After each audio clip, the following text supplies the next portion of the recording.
How do you design one of the most advanced ERs in the country? At Parkview, we did it by focusing all our attention on you, the patient, by involving doctors and nurses in the design process, by creating quieter, more private spaces, and by leading the region in heart, stroke, and trauma care. This is not your typical emergency room. It's Parkview. In an emergency, isn't this where you'd rather be? Parkview, your partner in health. Before Big Ten football Saturday begins, Dave, Jerry, and Howard prepare you for it all. This is the game that they'll be tested. This is a huge game. The BTN football pregame, presented by Auto Owners Insurance. Saturday at 11 Eastern, only on BTN. Hi, this is Ben Miles, Chief Operating Officer at Parkview Hospital and Affiliates. We are pleased to be able to help bring tonight's IHSAA Game of the Week into your home. Parkview is committed to help improve the health and well-being of the communities we serve. So we invite you to sit back, relax, and enjoy tonight's game. This is IHSAA football. Brought to you by Parkview Hospital Randalia, your resource for health.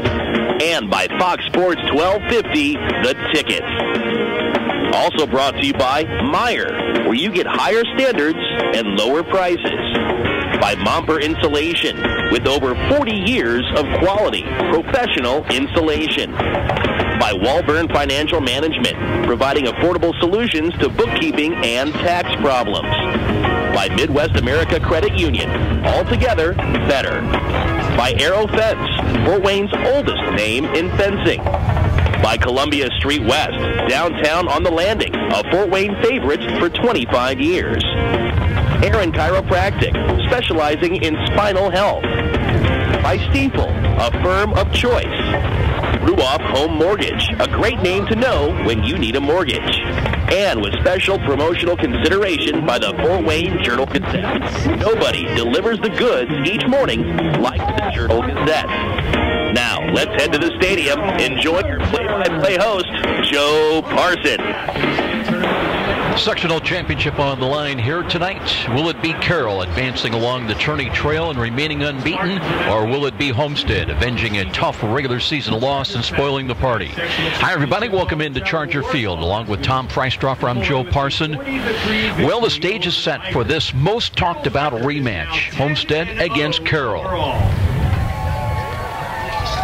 You look at these two teams, they played back on October the 3rd here when the Spartans scored first, but the Chargers scored most in a 13-6 victory. Since then, Homestead has been on a tear, winning 3 straight, including a season-high 56 points in a 35-point victory at home over Northrop a week ago in opening sectional play last Friday.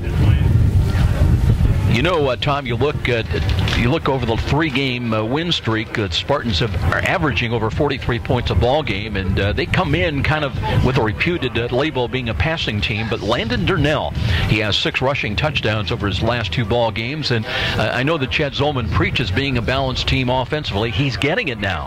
Well, I had a chance to talk to one of the assistant coaches from Carroll before the game, and the last time that Homestead came and played Carroll was expecting Homestead to pass it, and they did just the opposite. Homestead ran the ball. So, you know, we talked to the head coach, Chad Zolman, about a balanced offense, Joe, and they're going to have a balanced offense, especially with the wind here tonight out at Carroll. Yeah, a little different conditions to when we had a week ago.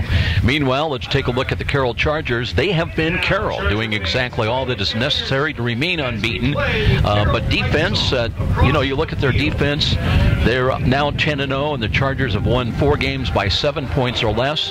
They're riding on the strength of an NHC leading a defense limiting opponents to under 13 points a ball game. But 4 times this year, the Chargers have scored 40 or more in a game, and they went to Warsaw last Friday night and knocked out the Tigers 40-3. And Tom, just seems to kind of go to show you that they seem to find a way to exactly find the right formula for victory each and every week. You're right, Joe. Win's a win, whether it's 1 point or it's 30 points, and Carroll seems to have a knack of winning games. I think a lot of it is because they have such a balanced offense and defense. Doug Dinan's always come out with great defenses out at Carroll, and I expect to see that here tonight.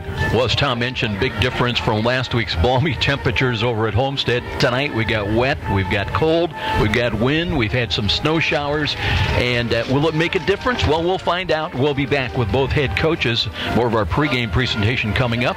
Doug Dinan on tap first to talk about his Carroll Chargers, 10-0, ranked number 5 in the AP final poll in 6A. They're number 6 in the coaches poll. This is IHSAA Tournament Football on Fox Sports 1250 The Ticket. I am your typical mom. Christy Newhouse for the Parkview Heart Institute. You know, I'm entrenched in my kids' lives, and I eat a healthy diet, and I'm actually probably the last person you expect to have a major heart event like this happen. One day last year, Christy awoke to deep pain in her chest and jaw that later spread to her arm. I ended up going to Parkview's ER, and they told me I was having a massive heart attack. Teams from Parkview's ER and Heart Institute worked together to save Christy's life, treating the heart attack, restarting her heart after she suffered a cardiac arrest, inserting 2 stents, and equipping her with a wearable defibrillator that was developed in part from clinical research done right here at Parkview. Fantastic, fantastic care. To learn more about Parkview's life-saving cardiac care and research, go to parkview.com. Parkview Heart Institute. Not for profit, all for you. Where do savvy sports fans in the Summit City go when they need to know more than just the score? It's an easy choice. No other media outlet covers the local sports scene like the Journal-Gazette. You get 7-day sideline coverage from the area's most experienced and knowledgeable sports staff. It's a commitment to Fort Wayne that the Journal-Gazette takes very seriously. When you need to know the story behind the story, nobody delivers the good each morning like the Journal-Gazette. And even when you're on the go, you can still catch up on the latest sports news online at www.journalgazette.net or from your mobile device at www.jgmobile.net. Start your sports day right, every day, 7 days a week with the Journal-Gazette. Sold. Those are the words you expect to hear when selling a home. And Rick Widman from Century 21 Bradley can give your family the advice, expertise, and satisfaction to fit your needs when buying or selling a home. With Rick Widman's 35-plus years of experience, you'll find an effective method to accomplish your goals, select a proper loan, and feel the comfort of your new home. When you think real estate, think Rick Widman at Century 21 Bradley, 260-704-6565. 704-6565. Be sure to ask for Rick. And now, back to the stadium with Joe Parson and more IHSAA football on Fox Sports 1250, The Ticket. Well, you know, a lot of coaches, a lot of teams preach getting past adversity, and a lot of times those are just words too, Coach. But with your team, you look at the personnel you lost at the beginning of the year. As far as the games, you won the close games, you won overtime games, you've scored a lot of points in some cases. What do you attribute as you look back this season? Now 10 up, 10 down. There's got to be a key that you kind of put your finger on how this Carroll team has been so resilient and so successful. Well, adversity is part of life. I mean, we all face it every day. To some degree, it's greater than others. Athletically, we face the same thing. And how you handle adversity truly is an indication of your character. And I think that says a lot. I think that it truly defines the character of our kids. How they're willing to work, how they are willing to not give in, not give up. And understand that you've got to find things, to do, to find ways to be successful. And those are the lessons that we're trying to preach, to our kids about life. And that's what they've shown all season long.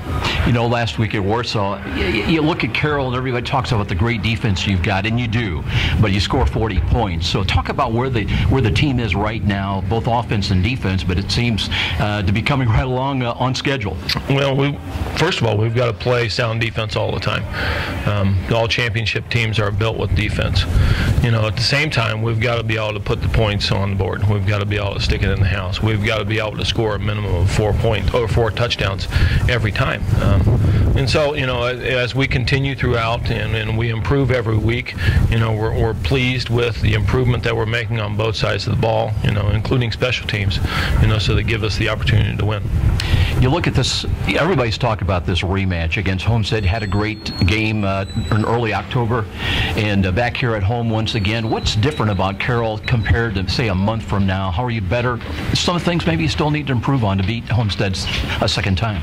Well, every week we reevaluate, what we're better at, what we need to improve. That doesn't change. Even after the Warsaw game, we look at those things that need to improve. I think that one of the things that we have improved on is the kids' tempo, their understanding of the game, their competitive desire, their unity, their synergy within the team. Those things are most important.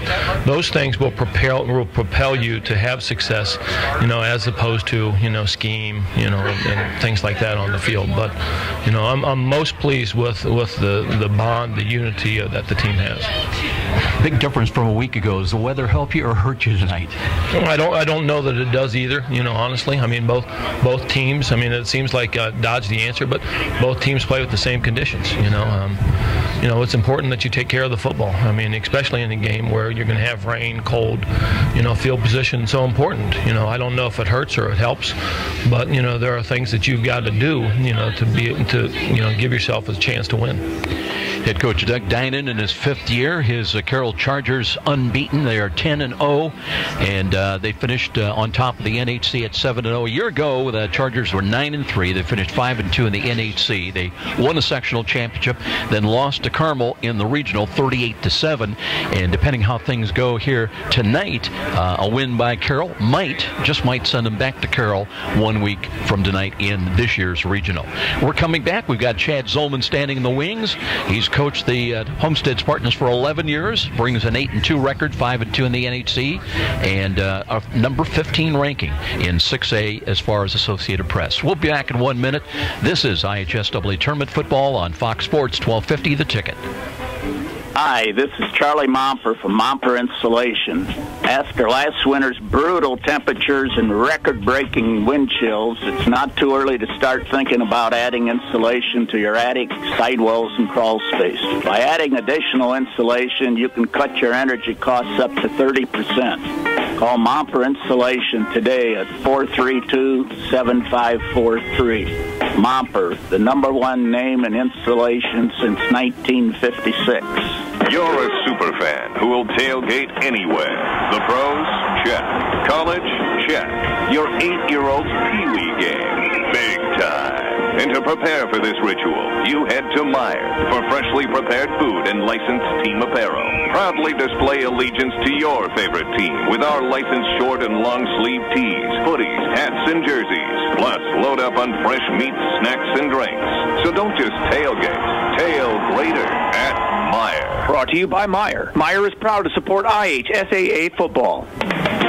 You're listening to the High School Football Game of the Week on WGL Fort Wayne, Fox Sports 1250, The Ticket. And now, back to the action with Joe Parsons.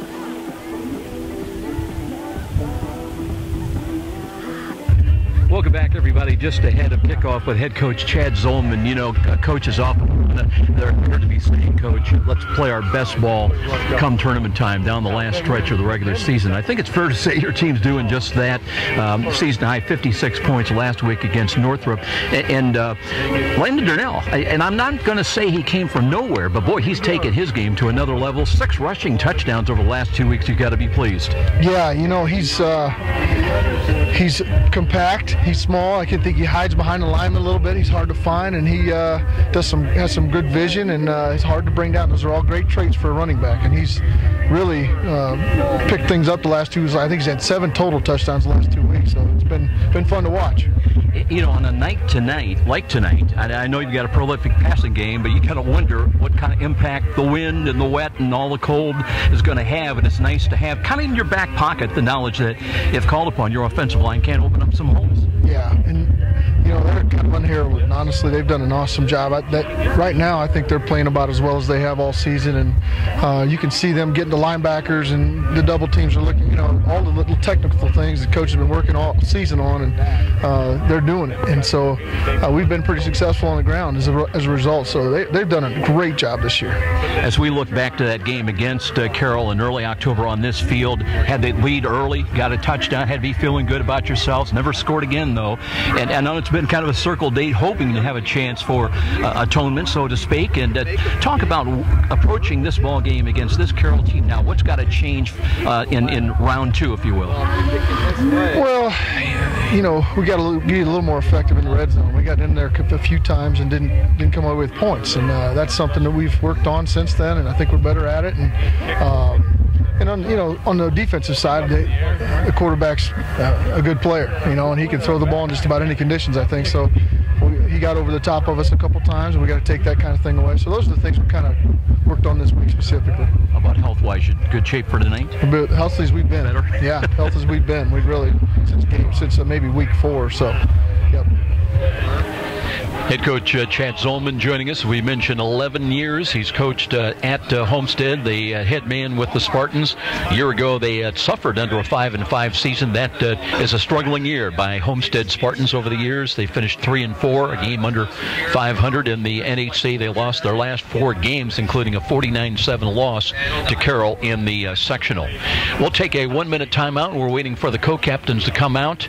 As far as the weather, it is not good. 37 degrees here just ahead of kickoff. Rain, snow showers, kind of mixed, driving wind. The weatherman tells us at times on the low end it's about 11 miles an hour, but gusting up to upwards of 25 to 30 miles an hour, all out of the northeast. So if you're moving, as we look at the field from left to right, you're going to have a jet stream behind you at times for throwing the ball. When you're moving from south to north, just exactly the opposite. So we'll see how it goes. Wind chill tonight, starting out at about 25 degrees. It'll get into the lower 20s as this evening progresses as far as the wind chill. We'll be back after 1 minute and the meeting at midfield. This is IHSAA football on Fox Sports 1250 The Ticket. I'm Kathy, and I've worked for Midwest America for 10 years. I like to get to know the people that I'm helping or assisting. So to do that, I get to know things about their life that are happening, whether they are going on a cruise and how to save for that cruise, or whether they're going to have another child and what they're going to name those children, because you have to know their personal life in order to really help them meet their financial goals. Midwest America, all together, better.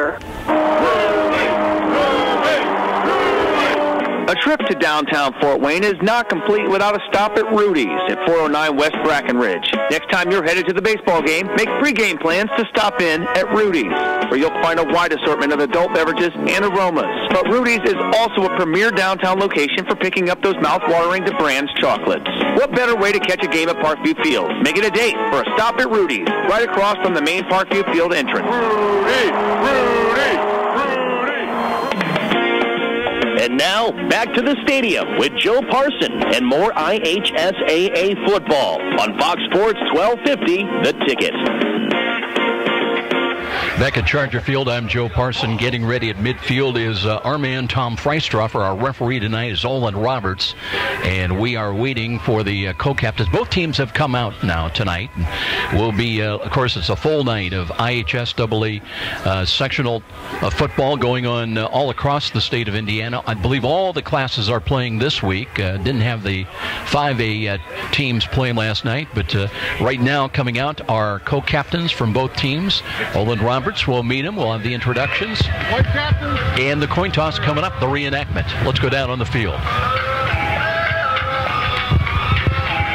right, men, we're going to go through a mock toss. Not on, right? Okay. All right, gentlemen, you're going to call same thing we did before. Tails. Tails is called. It's a head. Blue, you won the toss. You elect to defer. White wants the ball. Blue, which way you want to kick? Away from the board. All right, gentlemen, thank you. Hey, sportsmanship tonight. Play hard. And great, hey, good luck to you men. All right, shake hands. Let's go play football. Okay, Joe, Carroll won the toss. They're going to kick away from the board. And we got about 30, probably 32, 33. It's snowing out here. Got a wet field. So got some wind, too. So it's going to be a little messy, but we'll have a great game here. We'll see you back up in the box. Tom Freistroffer down on the field. We'll be back in 30 seconds. This is IHSAA football on Fox Sports 1250 The Ticket. You've heard the saying, it's all about the Benjamins. Nothing could be more true at Tom Steel Tire, where it's all about saving you money. For over 35 years, this family-owned business has been saving Fort Wayne drivers lots of Benjamins. Offering quality tires and ASE-certified mechanical service for your car, and that includes an oil change and tire rotation special, all for just $24.95. 2 convenient locations in Fort Wayne to serve you. Tom Steel Tire, not just a tire store, but a complete automotive center. And now, back to the stadium with Joe Parson and more IHSAA football on Fox Sports 1250, The Ticket. Welcome back, everybody. Tom Freistroffer will join us momentarily after he fights his way through the crowd to get back up here to the press box. Carlos Sanchez, one of the 2 deep for Homestead. They'll be working from right to left. John Lark not available tonight for the Spartans, so he'll be out once again. Also in kick return is Austin Kreider. Kreider with 7 kickoff returns this year. He's got a long of 34. Against Carroll in early October, he had 2 kickoff returns and a long of 21. Chargers will have the wind behind them as they kick off from left to right as we look at it. Set to kick for Carroll. And we are just about ready to get this one underway. This Class A 6A sectional championship here tonight. The winner will play the winner of Fishers and Carmel next Friday night in the regional. Here's the kick, end over end. Sanchez backpedaling, and that one fumbled away, goes into the end zone, and it'll be a touchback. So it'll come out to the 25-yard line. That time the wind was a big factor already, as Sanchez really had trouble in gauging the depth of that kickoff, Tom. And as it is, it'll come out 1st and 10 at the 20-yard line. 1st and 10 for the Spartans, moving from right to left and against the wind as we start things up here. Well, there's going to be some slipping and sliding out there, Joe. It's kind of muddy already, and the longer this game goes, the muddier it'll get. Landon Durnell is the running back. Under center is going to be Logan Ormsby. Leads the NHC, 23 touchdowns. Also just under 2,500 passing yards. And out of the pistol alignment, looks to hand the ball off, and an angled run to the right, and slipping and sliding, kind of backpedaling up across, getting about 3-4 yards was Durnell. Durnell comes in exactly with 500 rushing yards on 92 carries, 9 rushing touchdowns, and 6 of those, Tommy, in the last 2 weeks. Well, it looked like he went right over towards Seth Johnson, the left defensive end. You got Chase Blotkamp at 1 tackle, and you've got James Jamesich at the other, and Tyler Lingerich at the other defensive end for Carroll. Referee Olin Roberts lets us know there was a penalty flag. It was personal foul, face mask against Carroll. So that one against the Chargers adds 15 on. And in that first game, Carroll had 5 penalties for 50 yards. That one moves the ball upfield now, just short and just across the 35 at about the 37-yard line. 1st and 10. Ormsby looking to his right. Out of the pistol alignment once again. 2 wide to the left. They'll flip-flop now. Durnell takes the handoff. Counter run to the right. Nudged across the 40. Got another yard to the 41-yard line. 44. Kyle handing the ball off behind big Kyle McDonald, the offensive center for Homestead tonight. You've got Erhammer at 1 guard, and it looks like the Mickey at the other guard. Zach Alexander along with Mitch Parker are the tackles. Parker goes 6'2", 265. They average 251 a man from tackle to tackle for the Homestead Spartans. 2nd down and 7. Motion from left to right. There was a penalty flag thrown, and that one might have blown the play up right from the get-go. As they were looking to put the in motion was Jonah Watson. But let's see what we have here. It'll be procedure of the call against Homestead, and that'll back them up 5 yards. So we've had a couple of snaps, couple of penalties. Homestead comes in averaging just under 58 yards a game in penalties. Last week in their win against Northrop, they had 6 for 67. Penalty will move the ball back to the 36-yard line of the Spartans. It'll be second down and about 13. They mark that penalty off from the spot of the foul. Durnell stays in as the one back in the offense, 2 wide either side of the field, 2 wide to the short side to the right. 2 safeties back for the Chargers, as here is a handoff once again. Durnell stacked up right about the line of scrimmage, may have slipped away for another yard, but only to about the 37-yard line, and that'll bring up third down and about, let's call it 11. Looks like Durnell ran right into Dylan Connor, the outstanding linebacker on the inside for Carroll. You've got Luke Brunner at the other inside, and Brandon Kimes along with Gavin Pelkington. You look at Dylan Connor, the 5'11 junior, 72.5 tackles coming in. Number 3 in the NHC this year with 16 tackles for loss. Third down and long. So far, Homestead has not attempted to put the ball in the air. Logan Ormsby averaging 56% completions on his passes. Looking, the rush is coming, steps up, he can run, he will run to the 40, to the 45. He's got a first down, just short of midfield. He's knocked down at the 49-yard line, and a good, I'm sure that was not necessarily a quarterback draw, do you think, Tom? But it was executed very well. I think Ormsby was looking for receivers, Joe, but yeah, I think that was a great decision by Ormsby, the quarterback for Homestead. He just ran it up the middle. The defensive tackles were kicked out, and he had a big wide lane in the middle. Against Northrop a week ago, had just 1 carry for 5 yards, but did start the ball game with just under 300 rushing yards on the year. Watson in motion once again. They give him, no, it's a keeper play. And this time an angled run. It'll be just across midfield and basically about a yard deep into Carroll territory for a pickup of about a couple. Well, we know Carroll can run the football. This is going to be a big test for Homestead here tonight. Landon Durnell, the up back for the Homestead Spartans, we know he can run the ball, but can he last if he has to run, 80 to 85% tonight? We've seen very little passing so far by the Homestead Spartans. In fact, we've not seen a pass, and even on a passing down, it ended up being a quarterback draw and a scramble play for a first down. Now it'll be second down and 8. 3 wide to the left. That's the wide side of the field. Ormsby out of the pistol alignment once again. Durnell stays in as the running back. And play action fake. They will throw the ball on the quick slant, and that one inside the 40-yard line is caught. That one was a ball low. I believe it was Newland that went down, or Austin Kreider made that catch. That's his 24th catch of the year. Came in with 351 yards and 1 touchdown. But did a good job. Went down and took it off the turf.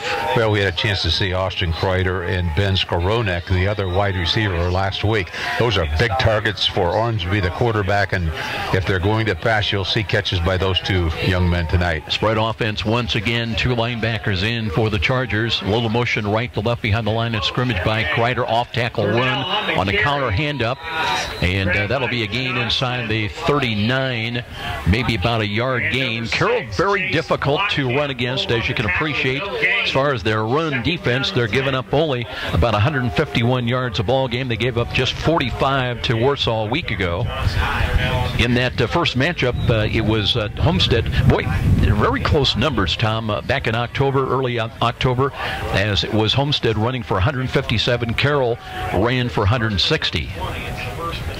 So it'll be second down and long, second down and 9. Watson in motion once again. They'll hand the ball to, no, it's a keeper play once again by Ormsby as he follows that hole that was opened up in the B hole between center and right guard. And the carry is inside the 35 down to about the 33-yard line. It's going to bring up a third down call, third down and a long 4. The Homestead Spartans methodically moving the ball down the field on the 34-yard line of the Carroll Chargers. Let's see if they can make this first down on a 3rd and 4. And taking as much time as they wait. Everybody not huddled up, but they're standing at the line of scrimmage waiting until Ormsby gets the play wagged in from the Homestead side across the way. Now he'll drop back into shotgun formation. He's got a protector to the right. Watson in motion once again. They'll give the ball to him on a sweep, turning the corner, and he's out of bounds, but he got the first down, I believe. Out of bounds inside the 30 at about the 29 or 28-yard line. We talked about Ben Skowronek as one of the big targets and Justin Kreider, but look out for Carlos Sanchez. He's also a wide receiver for the Homestead Spartans, and he can catch the football. Defensively for Carroll in the back, we've got Blake Schumacher at one corner, and we've got Eric Dutton in the middle safety with Jack Givens at the other corner. Close enough for a measurement. Olin Roberts is going to bring the chains. I thought I saw Watson go out of bounds, like beyond the first down stick. And let's see, they are going to now, well, they took, and at this level time, you got to appreciate, they want to make sure they get it right. They brought the chains out and took a quick look on the far side. It is 1st and 10 for the Spartans on the move. Remember, in that first game in early October, they scored first. They led it 6-0. They never scored again.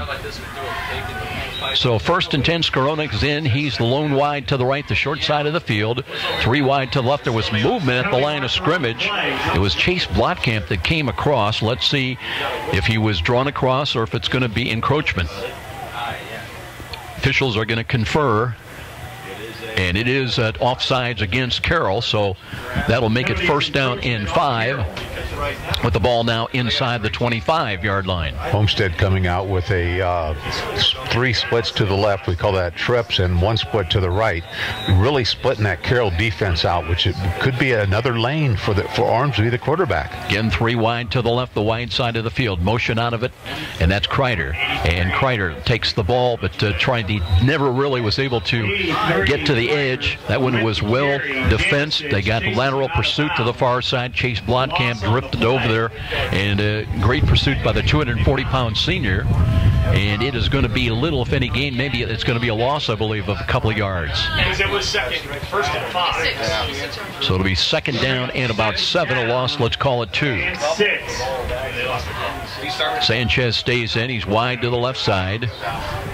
And they'll have tight trips, twins to the right side, and 2nd down and long for Ormsby once again. Short drop, looks, quarterback draws coming up, looking for some running room. He's inside the 15, down to the 10-yard line. Ormsby again on the keeper. When Homestead comes up to the line and they have trips to the left and they have a wide receiver to the right with 1 back, they're spreading their offensive line out. And what they're doing is they're spreading the defense for Carroll way out to the sidelines. It gives Ormsby a huge lane in the middle. All the offensive tackles have to do, Joe, is kick out those defensive tackles, and you got your lane. They've got a 1st down. By the way, Tom, it's at the 15-yard line. 1st down and 10. And from the right side hash mark now, Logan Ormsby. And he's going to flip-flop Darnell to the left side. That's the wide side of the field. A little motion up right. And there's a bad snap, 3 ball, and a scramble for it. And let's see if Carroll came up with it. They did. And they're going to run the other way. They didn't call it down.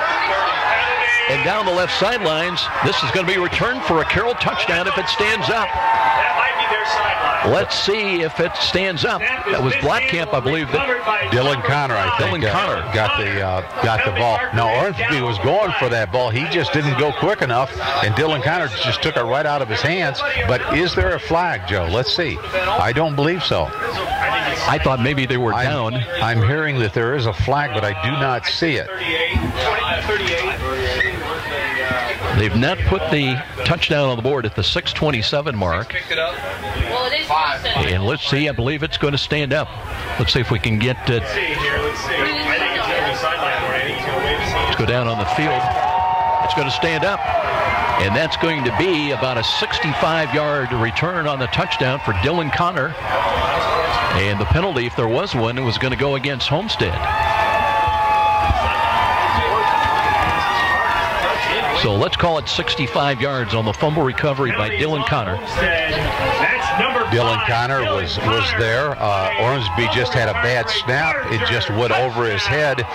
And it's a shame because Homestead went right down the field and they were threatening to score on the Carroll Chargers, but Ormsby didn't expect it, and the defensive lineman along with Dylan Connor actually saw that football before Ormsby and jumped on it.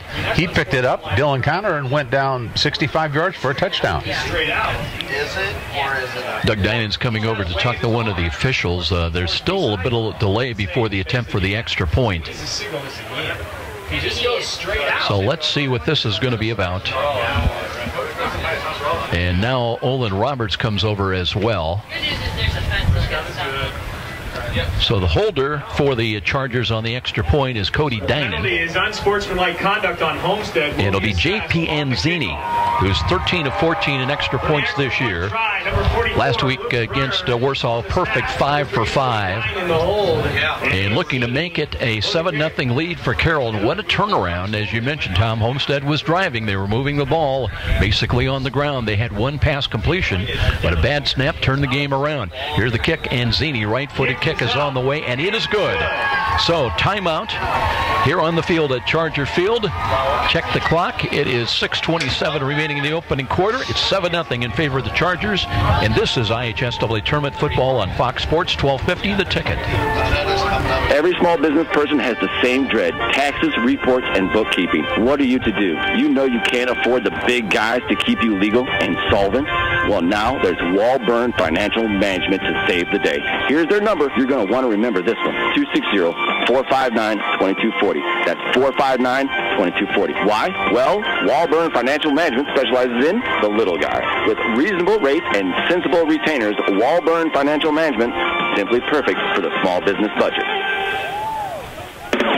And now, back to the stadium with Joe Parson and more IHSAA football on Fox Sports 1250, The Ticket.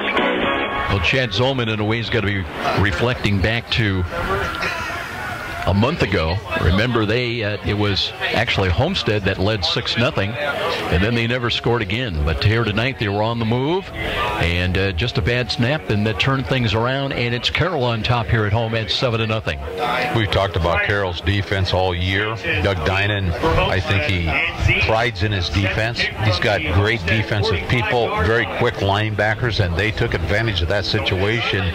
Defense for Carroll put 7 points on the board. And with the personal foul, they'll tee the ball up at the Homestead 45-yard line.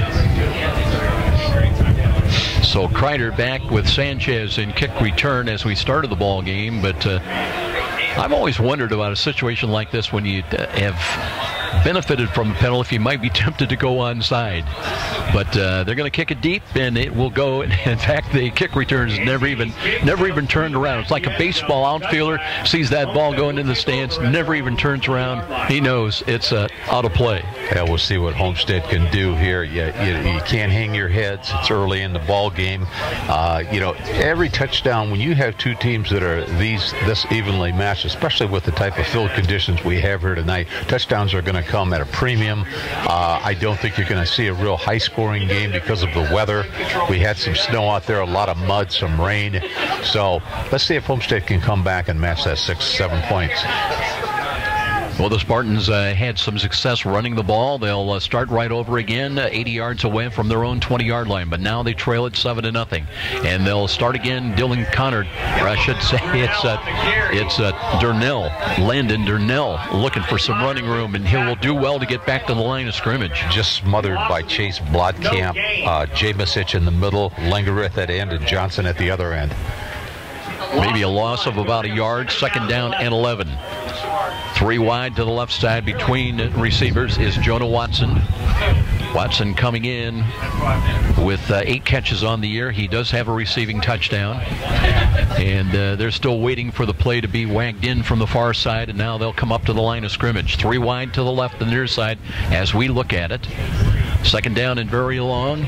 And Ormsby now comes up to the line of scrimmage. Might have changed the play call at the line of scrimmage. Out of the pistol, he's got it. Wants to throw the ball to the right. And that one is incomplete. And boy, that was trouble, Tom. There were a lot of blue shirts in the vicinity. Actually knocked down. Well, Blake Shoemaker, who is the left corner, could have had an interception. He came up. Ormsby, the quarterback for Homestead, just threw a little pass out to the sidelines to his right, but Shoemaker could have had an interception there. Well, you look at the secondary for both these teams. Shoemaker, you're talking about 16 passes defended coming in, 6 interceptions. On the other side, Matt Anderson with 8 picks this year. Some real talent in the secondary. And here is a lot of time for Ormsby. Look and throw in the middle, and that one was wide and incomplete. Ball kind of sailed on him, looking for Skowronek, so it'll be 3 and out for the Spartans. They'll have to kick the ball away into the wind, gusting, as we mentioned, up to in excess of 20 miles an hour, somewhere 25 to 30 miles an hour times. And so a tough prospect as Drew Kesey is in to kick the ball away, standing inside his 5, back around the 3 or the 4 yard line. It's amazing what the field conditions, what the weather can do to a quarterback. Ormsby, we had a chance to see him on the turf last week out at Homestead Stadium, just throwing the ball, connecting to whoever he wanted to on that dry AstroTurf. Yeah, 68 degrees when we started. High snap, and they got up to it. Now he's got to scramble and trouble and down inside the 5 at the 4. So Carroll in business as they will have the ball once again. As getting through there, that was Sage Wiggy that made the tackle, and a bad snap again, and it'll be 1st and goal for the Carroll Chargers. They've got it nose of the football just inside the Homestead 5. Yeah, you know, you look at two big mistakes here, and they were both snaps by the Homestead Spartans. You've got to take a towel out there. You've got to dry that football with these conditions, and I'm just wondering if that wet ball has anything to do with these high snaps. So 1st and goal. We'll see the offense for the first time tonight into the ball game. 2 protectors, and now they've got the full house backfield with Jace Blotkamp. He'll get the call, runs off tackle, looking for the goal line, and down just short from scoring. Blotkamp got to about the 1, and now we've got a Carroll player getting up a little, and that is Blotkamp limping around a little bit. I'm looking at the big left tackle for Carroll. It's Blake Yeager. I saw him pregame, 6'4", 260. He is a big man. Again, they're going to stay with full house backfield. Nick Parker's in there as well, trying to block for Blotkamp, and he's into the end zone.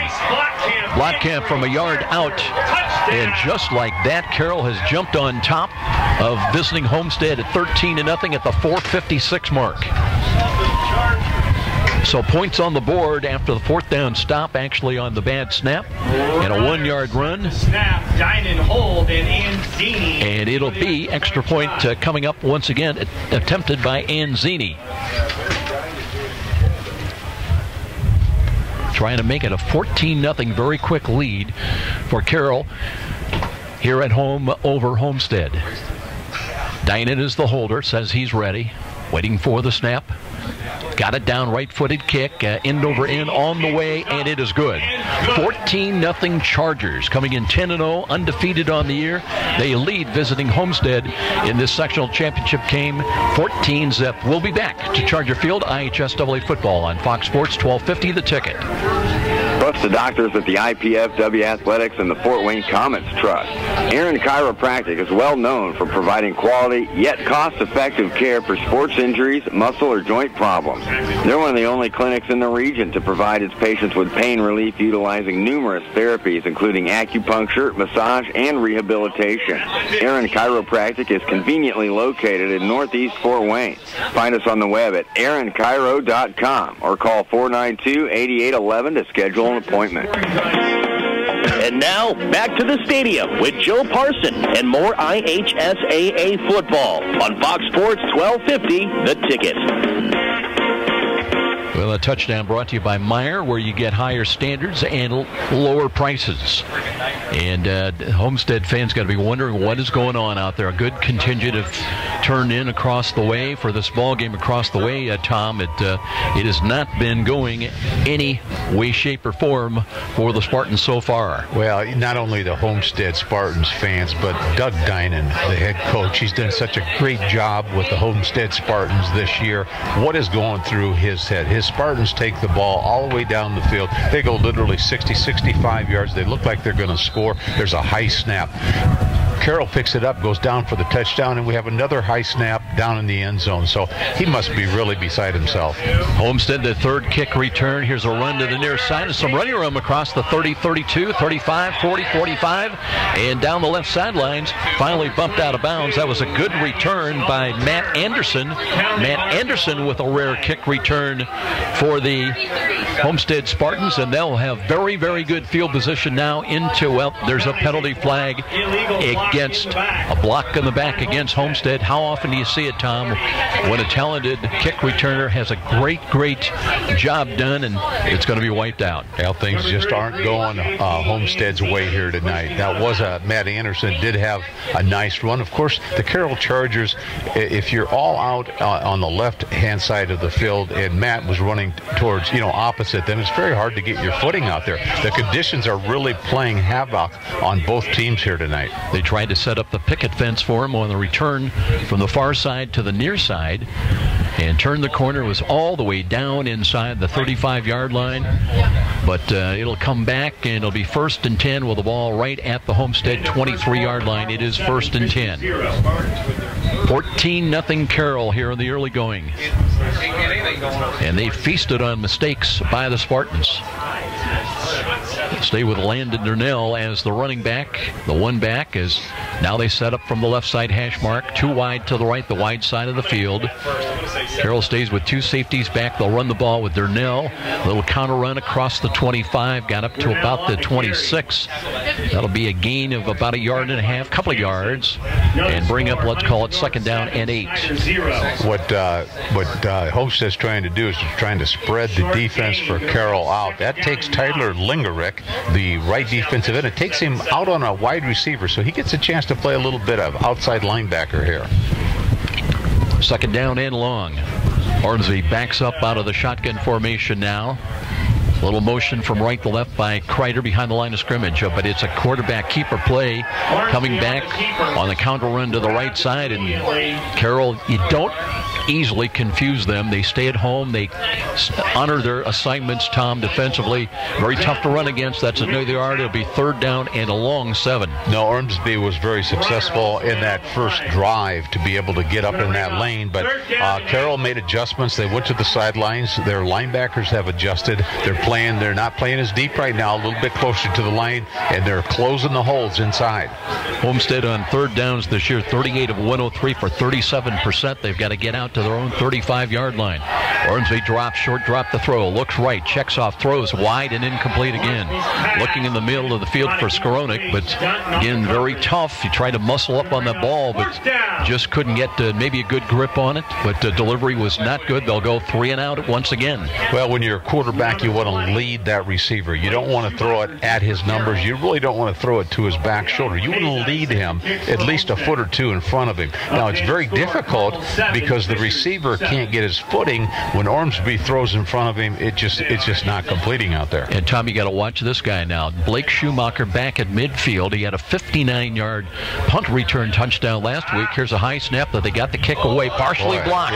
Hits at the 30 and takes a bounce up across the 35 to the 37 of Homestead. And Carroll in business once again. They'll have the ball deep into Homestead territory, already leading it by a score of 14-0. We'll check the clock. It shows 3 minutes, 18 seconds remaining in this opening quarter. Specialties can play such a big role in any football game. Tonight, the specialties for Homestead just are not clicking. There we have a punt, and it's partially blocked. So here comes the Carroll offense. We've not seen a lot of them in a really traditional. They work with a little power eye to the right side, straight eye formation, and they'll look to hand that off deep and finding a hole off to the right side. That's the running back for the Carroll Chargers, and taking that ball, that was Nick Parker on the carry. Nick Parker back behind, we have Aiden Smith in there. Is he our quarterback, Joe? It looks like it. Carroll plays 2 quarterbacks with Cody Dyden and Smith. Aiden Smith was 12 of 16 against Warsaw for 211 yards, 1 touchdown. He'll keep the ball, run weak side right. He's inside the 25 to the 20 to the 15 to the 10, and angles out of bounds. It'll be 1st and goal for the Carroll Chargers, as they'll have it 1st and goal at about the 7-yard line. Both Aiden Smith and Cody Dynan, the quarterbacks for the Carroll Chargers, both of those young men can run the football, and Aiden Smith showed it there with a nice 20-25-yard run behind that big offensive line. They average 235 a man, tackle to tackle. Blake Yeager, one of the biggest, 6'4" senior at 260. And they'll run the ball now, 1st and goal. They stay with the I formation. And once again, let's see if they give it off to Parker. He's hit right at about the 6-yard line. He'll gain a yard. as coming in there was Drew Erhammer that got penetration across the line of scrimmage. You know, as big as Blake Yeager is, 6'4", 260, Homestead's got a sophomore in there, Jeff Bilbrey, who goes 6'4", 280. They're putting up against Yeager. Yeah, they've got with their goal line offense in. Now, here's Aiden Smith comes under center with the I formation now. Looking stretch handoff once again. Angled one off tackle. That's going to be a penalty flag thrown as they tried to give it off to Parker, and he looked like he was headed to the end zone, and then the Spartans knifed through there to knock him down, but let's check the penalty flag. Homestead's pointing that it is against Carroll, so it could have been holding, it looks like, against the Carroll Chargers. On Carroll. You mentioned holding the call against the Carroll Chargers. They lead it already 14-0, capitalizing on a couple of bad snaps already. And now the walk-off, and that's going to be a big one. It'll move the ball back to around the 15-yard line. We've got 2:01 here left in the first quarter. Carroll 14, Homestead nothing. Smith will set up out of the pistol alignment. Now he's got one running back too wide to the right. Remember, Carroll moving left to right. They've got the wind behind him. And here is Aiden Smith, play action fake, wants to throw. Looks to dump the ball off, tipped away. Pretty good defense is stepping in there, getting a hand on the ball for looks the... like Nunemaker, Kyle Nunemaker. He's the outside linebacker. Came right up and almost intercepted that, Joe. Kyle Nunemaker. Or Nunemaker. Third and goal. Well, just I believe most of the rain and snow showers have stopped right now, but the wind has not.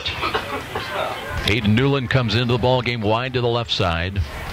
Running back is Enzavino. Had 35 carries against Warsaw a week ago. Play action fake again. Here's Aiden Smith, then wrapped up, spun around, trying to step out of it, but they've got him sacked outside the 20-yard line at the 21. You know, I was just going to say it's good to see Gunnar Goebel, the defensive end for the Homestead Spartans, back in the ball game.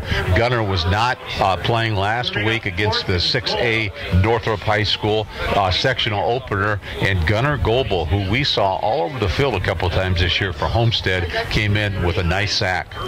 Let's see if they're going to try a J.P. Anzini field goal. He's a perfect 6 for 6 on field goals, a long of 33 so far this year. This one is going to be 40 yards. A little bit of an angle from the left side hash mark, but he's got the wind behind him. So trying to make it 17-0. Dinan trying to keep his hands dry. He's the holder. Waiting for the snap. Low snap, and it's a fire play. Here is Cody Dinan rolling to his right side, looking downfield, looking. He's going to have to just flip the ball, and it was intercepted. So that one is picked off as Homestead had Matt Anderson. I don't know if that's going to stand up, Tom. That would be his 9th interception of the year. I think it is an interception. Well, the weather conditions once again are plaguing both specialty teams. We've seen 2 bad snaps by Homestead, and now we've got a bad snap by the Chargers, where Homestead takes the ball on their own 20-yard line. Let's see what they can do now. Ormsby, I think Carroll has actually adjusted to Ormsby running up the middle, so let's see what they're going to do. Yeah, they're going to try something else, but they also still are working in the final minute or so of this first quarter against the wind. Now Durnell tries to get positioned once again as the running back. Sanchez checking as well. Way they want him positioned. They've got 3 wide to the right side, the wide side of the field for the Spartans, down 14-0. And here's Ormsby, hands to Durnell. Off tackle, runs into a wall. Got only about a yard to about to the 21-yard line. Durnell, we got to see a lot of Durnell last week against Northrop High School, where the Homestead Spartans defeated the Northrop Bruins, and a lot of good running by Durnell. But with this footing tonight, Durnell's having a tough time getting up the middle, along with that stalwart defense for the Carroll Chargers.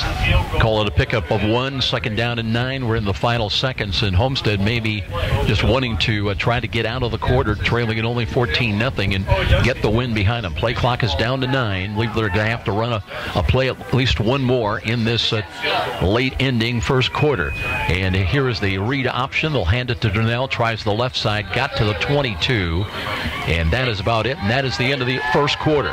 All Carroll, 2 bad snaps, equals 14 points on the board for the Chargers. They came in undefeated at 10-0, and they lead after 1 quarter here at Charger Field at 14-0. We'll be back. This is IHSAA Tournament Football on Fox Sports 1250 The Ticket.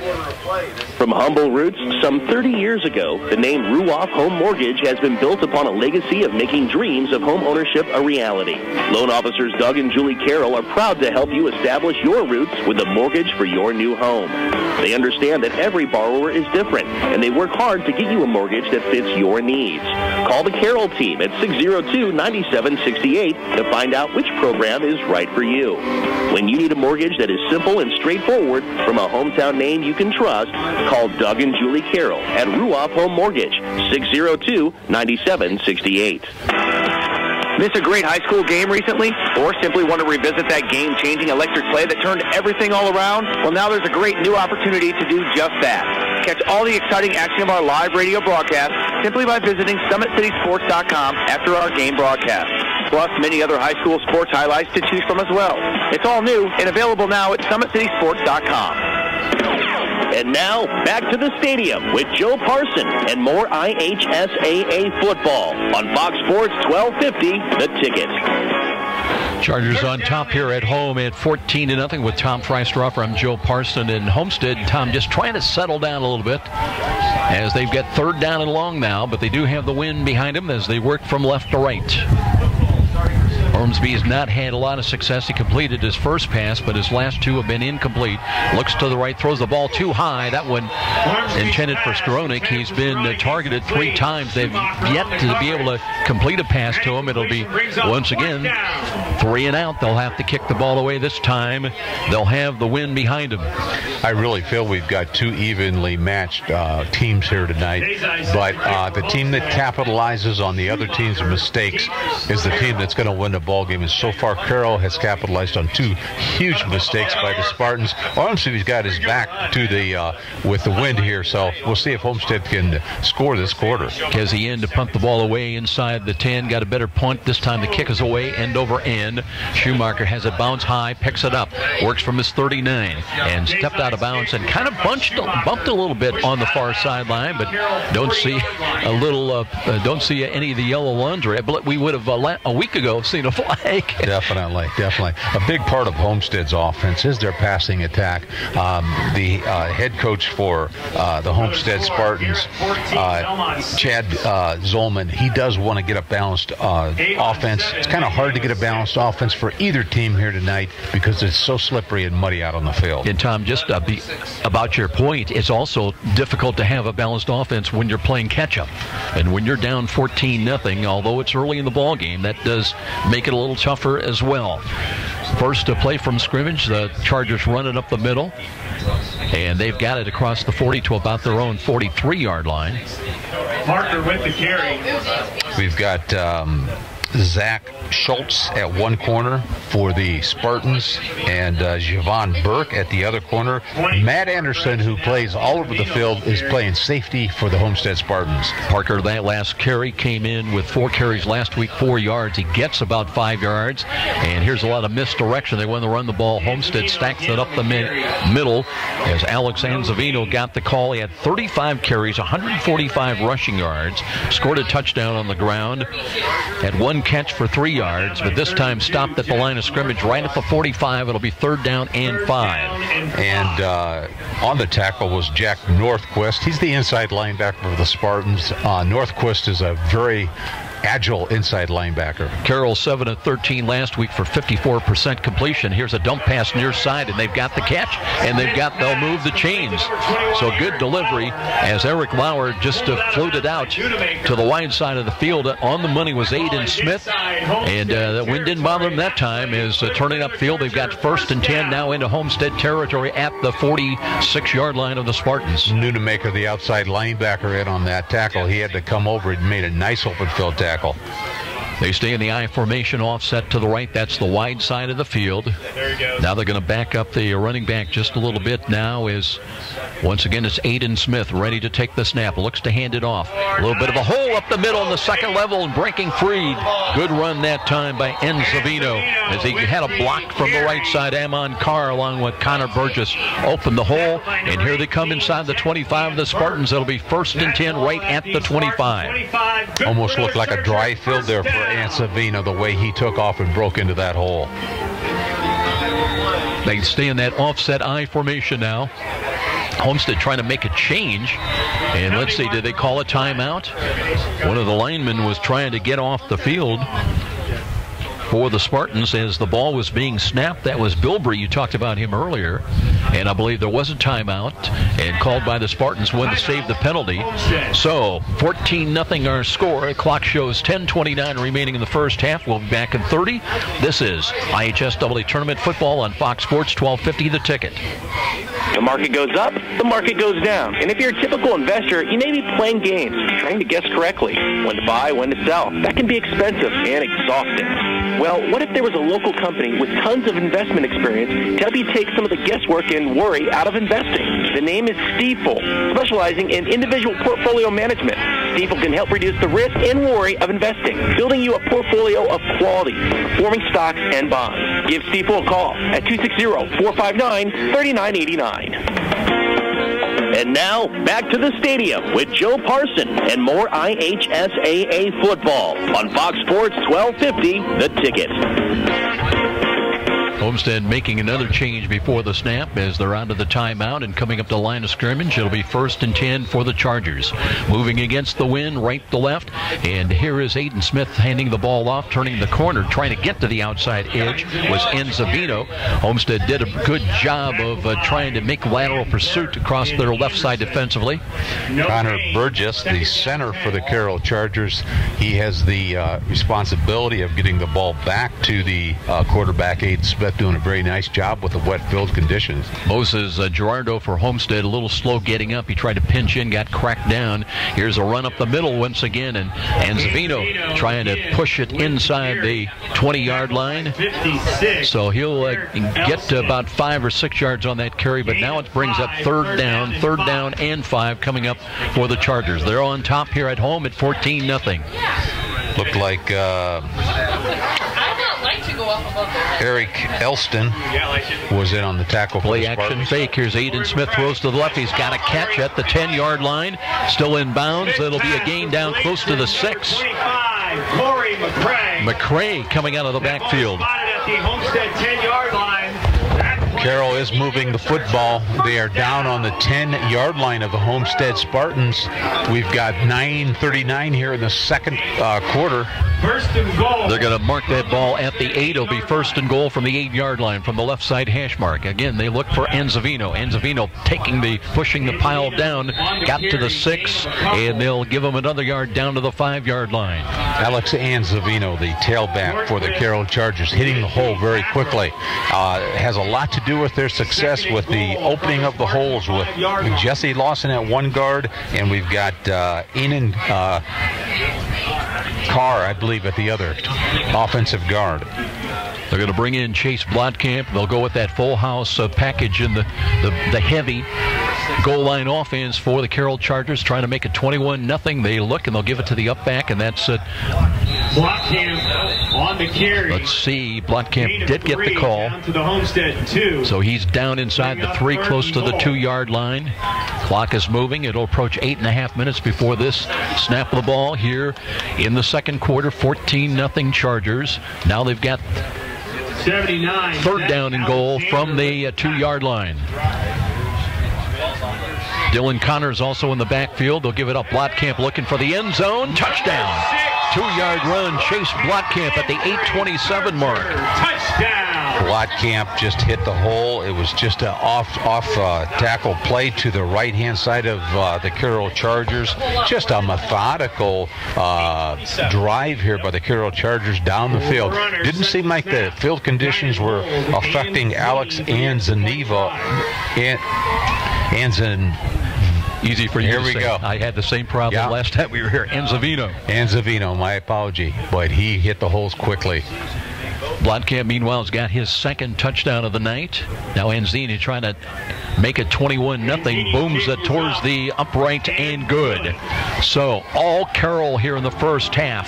Impressive drive, even against the wind. They completed a couple of passes.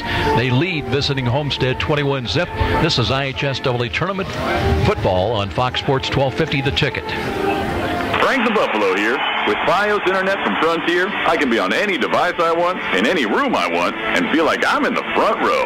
Get the ultimate internet experience with 100% fiber optic.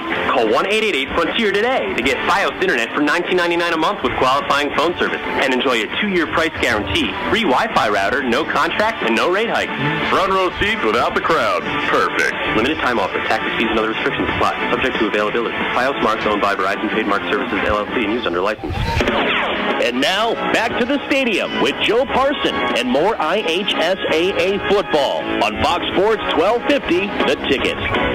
Welcome back to Charger Field along with Tom Freistroffer. Glad you could join us on this whole very different night from a week ago. Remember at Homestead a week ago was 68 degrees at kickoff. Maybe even got a little bit warmer, I think, but as the game wore on. But a little different here tonight. They were playing, it looks a lot like Christmas when I got to the press box here tonight. And indeed it did with the snow showers.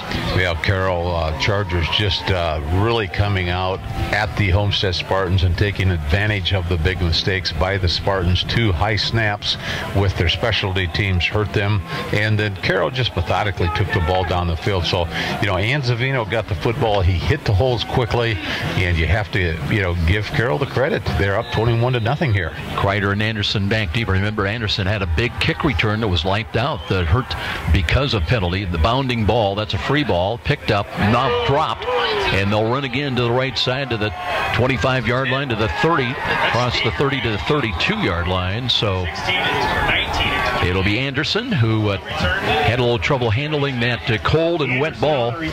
Tends to get a little hard too, doesn't it, in the cold temperatures? It does. Hard to grip and get a feel for it. The wind is blowing. We've probably got around 30 degrees out there. Ormsby has got the wind to his back now. We'll see if he could take the Spartans down the field and get on the scoreboard here. You probably have some fond memories up at South Bend, don't you, in weather like this? Absolutely. Maybe not so fond, though. This looks like South Bend weather. Yeah, in September. No, I'm just kidding. Here we go, Ormsby trying to get his team going now. They trail at 21-0. Motion left to right behind the line of scrimmage. A little bit of a hole off tackle for Durnell as he brought it across the 25-yard line out to the 27-yard line. Well, Homestead comes out with a one-back offense. And this type of field conditions, if Homestead can come out with maybe a power I or maybe even 2 backs to give another blocker inside, I think it would help with these type of field conditions. Yeah, and coaches take the position. Yeah, we're down 21-0, but you can't get it all back in one series. So just try to pick away, get a touchdown, and then go back to work with your defense. But right now, Carroll has had the upper hand, capitalizing on mistakes. Off tackle run to the left side. Durnell pushing the pile up to about the 30-yard line. So it's going to bring up another 3rd down call. Let's see where they spot that ball across the 30 to about the 31. Blotkamp, the young man that scored the last touchdown, he plays on offense as a running back and a defensive tackle. He's in the middle. He's doing a good job along with Jamesich in the middle for the Carroll Chargers. Looking at that Charger defense, all 11 men within about 10 yards. Well, they dropped the safeties back a little bit to about 12 to 15 yards back from the line of scrimmage. 3rd down and 4 as the Spartans try to get out to cross their own 35-yard line. Ormsby with the wind behind him wants to throw. Look, steps up, he'll run. Looking for running room. He ran into a wall right about the 32. It looked like he had some running room. Right into Blotkamp. Number 6. Blotkamp, we talked about Chase. He scored the last touchdowns for the Carroll Chargers. Kind of plays a nose man defensive tackle in the middle. And boy, what a nice tackle there. Had some help from Jamesich, the other defensive tackle, who comes in with 4 sacks. So that is going to bring up that 4th down. 4th down and still a long 3. For Carroll. And they'll have to punt the ball away once again. Kesey inside of his 20 at about the 18-yard line. 6'1", 240. Schumacher back in punt return for the Chargers. They lead at 21-0. High snap, and now whistles blew right before the snap. And procedure against Homestead. So everything that can go wrong has gone wrong so far for the Spartans in this first half. 4th down and 3 becomes 4th down and 8. Yeah, when it rains, it pours, and that's what's happening for the Homestead Spartans. They're going to give Carroll good field position as the upbacks for the Carroll Chargers are almost out at the 50-yard line, maybe at the 40. If he can get this, could be a return. So they back him up now to kick the ball 5 yards deeper into Homestead territory. Rush's coming, kick his way. Nice booming kick. Schumacher looking for it, can't find it over his shoulder, hits inside the 15, rolls down to about the 11-yard line, and that's where hit a booming kick that time by Drew Kesey. Got it all, and it'll be Carroll with the ball, but way back in their own territory at around the 11. 1st and 10, Chargers on top at 21-zip. Boy, that's the best kick we've seen in weeks. That was just a beautiful kick, 40, 50 yards. Now they're nailing, the Homestead Spartans are nailing the Carroll Chargers back on their own 10-yard line. Let's see if Carroll can make another drive and go down the field, or if Homestead's going to tighten their belts here, maybe get a good break like Carroll had, get a break down there and maybe take it in. So 1st and 10, Chargers now working from right to left. And Zavino sets up in the backfield as the tailback in the offset I formation. A lot of misdirection. Option run to the near side. There's Aiden Smith, but Homestead stayed at home and limit him to about a yard gain to the near side. Tackled by 64, James Trevino. Ben Trevino on that stop. He had 1 tackle in the first matchup. Comes in with a half a sack. So it'll be 2nd down and 9. Aiden Smith takes a look out of the pistol alignment, hands it off deep now. This time Anzavino trying to pick his way to the right side and trying to fight his way up to about the 13, maybe the 14-yard line. So that's going to bring up 3rd down and still long for the Chargers. They've got to get out to their own 20-yard line on this snap. It's very difficult for either teams to run the ball because of the footing, but Anzavino, the tailback for the Carroll Chargers, doing a nice job beating the holes. McRae checks out of the ball game late. As coming back in there is going to be Jordan Schmeling. Schmeling, they want to reposition him. Still plenty of time on the play clock at 12. So they had a time to make the substitution. Here's a roll to the right side by Smith. Takes a look, throws the ball up. That's a catch made on the far sideline. Smith's pass complete to Lauer. That was Eric Lauer running a little square out pattern. And I tell you what, Aiden Smith having no problems against the wind. No, it just seems, and maybe it's just the way, I don't know, it just seems that the weather is not seeming to affect the Carroll Chargers like it is the Homestead Spartans. Carroll Chargers on their own home field advantage here, but they seem to have better footing. Now they've got a 1st down to work with and try to run the ball, and the gain will only be to the 25-yard line. No gain, in fact. Could have been the inside linebacker, Northquist that came in. Jack Northquist anchors that middle along with Kyle Nunemaker. You've got Hunter Terrell at the other outside linebacker. Drew Erdhammer also in on the stop. No gain, 2nd down and 10. Smith wants to throw in the pocket. Outlet past that one. The wind caught that one. You could see it moving backwards. Looking for Lauer, trying to run the square out to the near side. And the ball just kept moving back towards the goal line. Absolutely. I think the snow flurries have died down a little bit here, but we still have a big wind factor.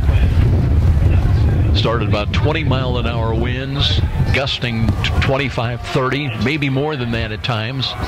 It was really evident when we had the snow showers. It was almost straight out. Now, play action fake again, and Hayden Smith wrapped up, and he's going to be sacked back around the 16-yard line. That time, Homestead did not buy play action. They came pouring through there and drop him for a loss. Looked like their outside linebacker, Gerardo, who plays outside linebacker on the left or the right, wherever he needs to go with the formation, just came in scot-free. No one hit him, and what a nice tackle there for a loss. Lauer with his first punt of the night coming up. He'll set up back inside the Charger 5 at about the 1. Had 3 punts last week, had a long of 47 against Warsaw, averaged over 37 yards a punt, almost 38 yards a punt.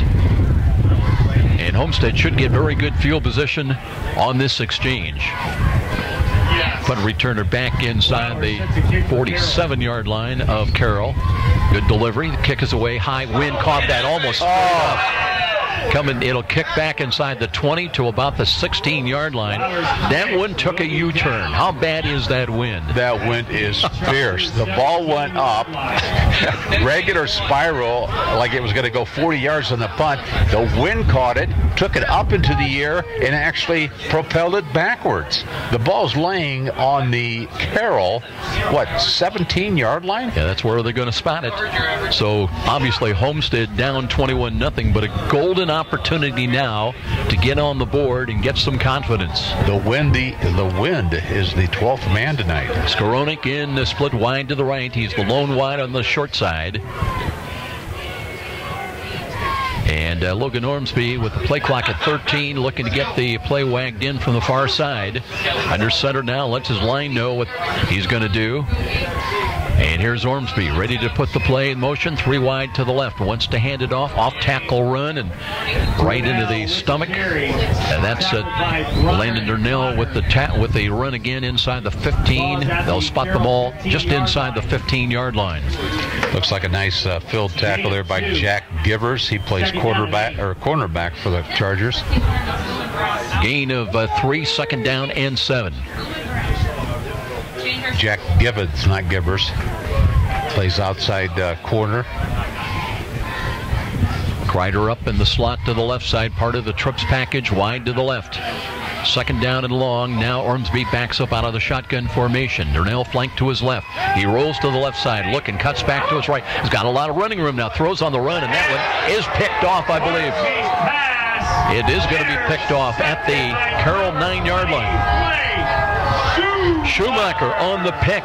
He read the quarterback's eyes in the middle of the field, and Schumacher's got his 7th interception of the year. Actually, Schumacher came in. I don't think Schumacher started, but Zach gets a lot of playing time for Carroll. You know, the wind picked up that ball. Ormsby threw it. I thought he had a good pass, but the wind got a hold of it, being a big factor here tonight for both football teams. So Carroll gets the ball back. They've got it at their own 10-yard line. 1st and 10. They still lead it by a count of 21-0. Little motion. Anzavino to the right. He becomes a lead blocker now as they hand the ball off. Nick Parker on the carry, angling to the right out to about the 14-yard line. Well, when you're going to run the football, you might as well put another up back in your backfield. Carroll is doing that. They're not running out of a one-back set. They've got 2 backs. They've got another blocker, which is like a guard, which is really helping Carroll on the running game. Clock inside of 2 minutes now. Time remaining after a gain of 5. Again, the Chargers right now keeping it on the ground. They may be content, Tom, with this 21-0 lead and still inside their own 20-yard line at about the 18 after that last carry. Well, you don't want to throw the ball away when you've got the 21-point lead, but at the same time, if you throw the football, what's going to happen to it because of this wind? Well, Doug Dinan talked about ball security in the pregame interview, and it has been a lack of the same for Homestead. Now again, running play. They had a 3rd down. They needed a yard. They'll have a 1st down up at their own 25-yard line. I believe they'll move the chains. Was there a penalty flag? There was not. Well, I thought maybe there was a fumble there, but there's not a penalty or a fumble. Carroll has got a 1st down. They're on the 25-yard line. I think you're right. Let's see what we've got on the clock here. You've got about 1:13 left here in the second quarter. Doug Dinan, the head coach for the Carroll Chargers, might just run out the clock going at 21-0 at halftime. Not want to take a chance on a costly turnover here with the ball back deep at the 25. Again, they hand it off, and there's an angled run to the right side, some running room, and that's taken by Parker again. Angles into Homestead territory inside the 45 to the 40 and more. Down to the 35-yard line goes Nick Parker. Boy, what a nice run by Nick Parker. Just took off to his right, and once again, the Homestead Spartans slipping. Looks like they've got the Homestead Spartans have big Zach Alexander, who's also an offensive tackle, a defensive tackle. Carroll's going to talk things over. They've taken a timeout, so we will step out with our score at 21-0. The clock shows 54.9 seconds remaining, and we'll be back in 30. This is IHSAA football on Fox Sports, 1250 The Ticket.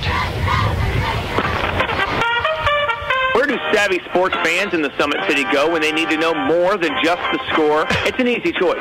No other media outlet covers the local sports scene like the Journal-Gazette. You get 7-day sideline coverage from the area's most experienced and knowledgeable sports staff.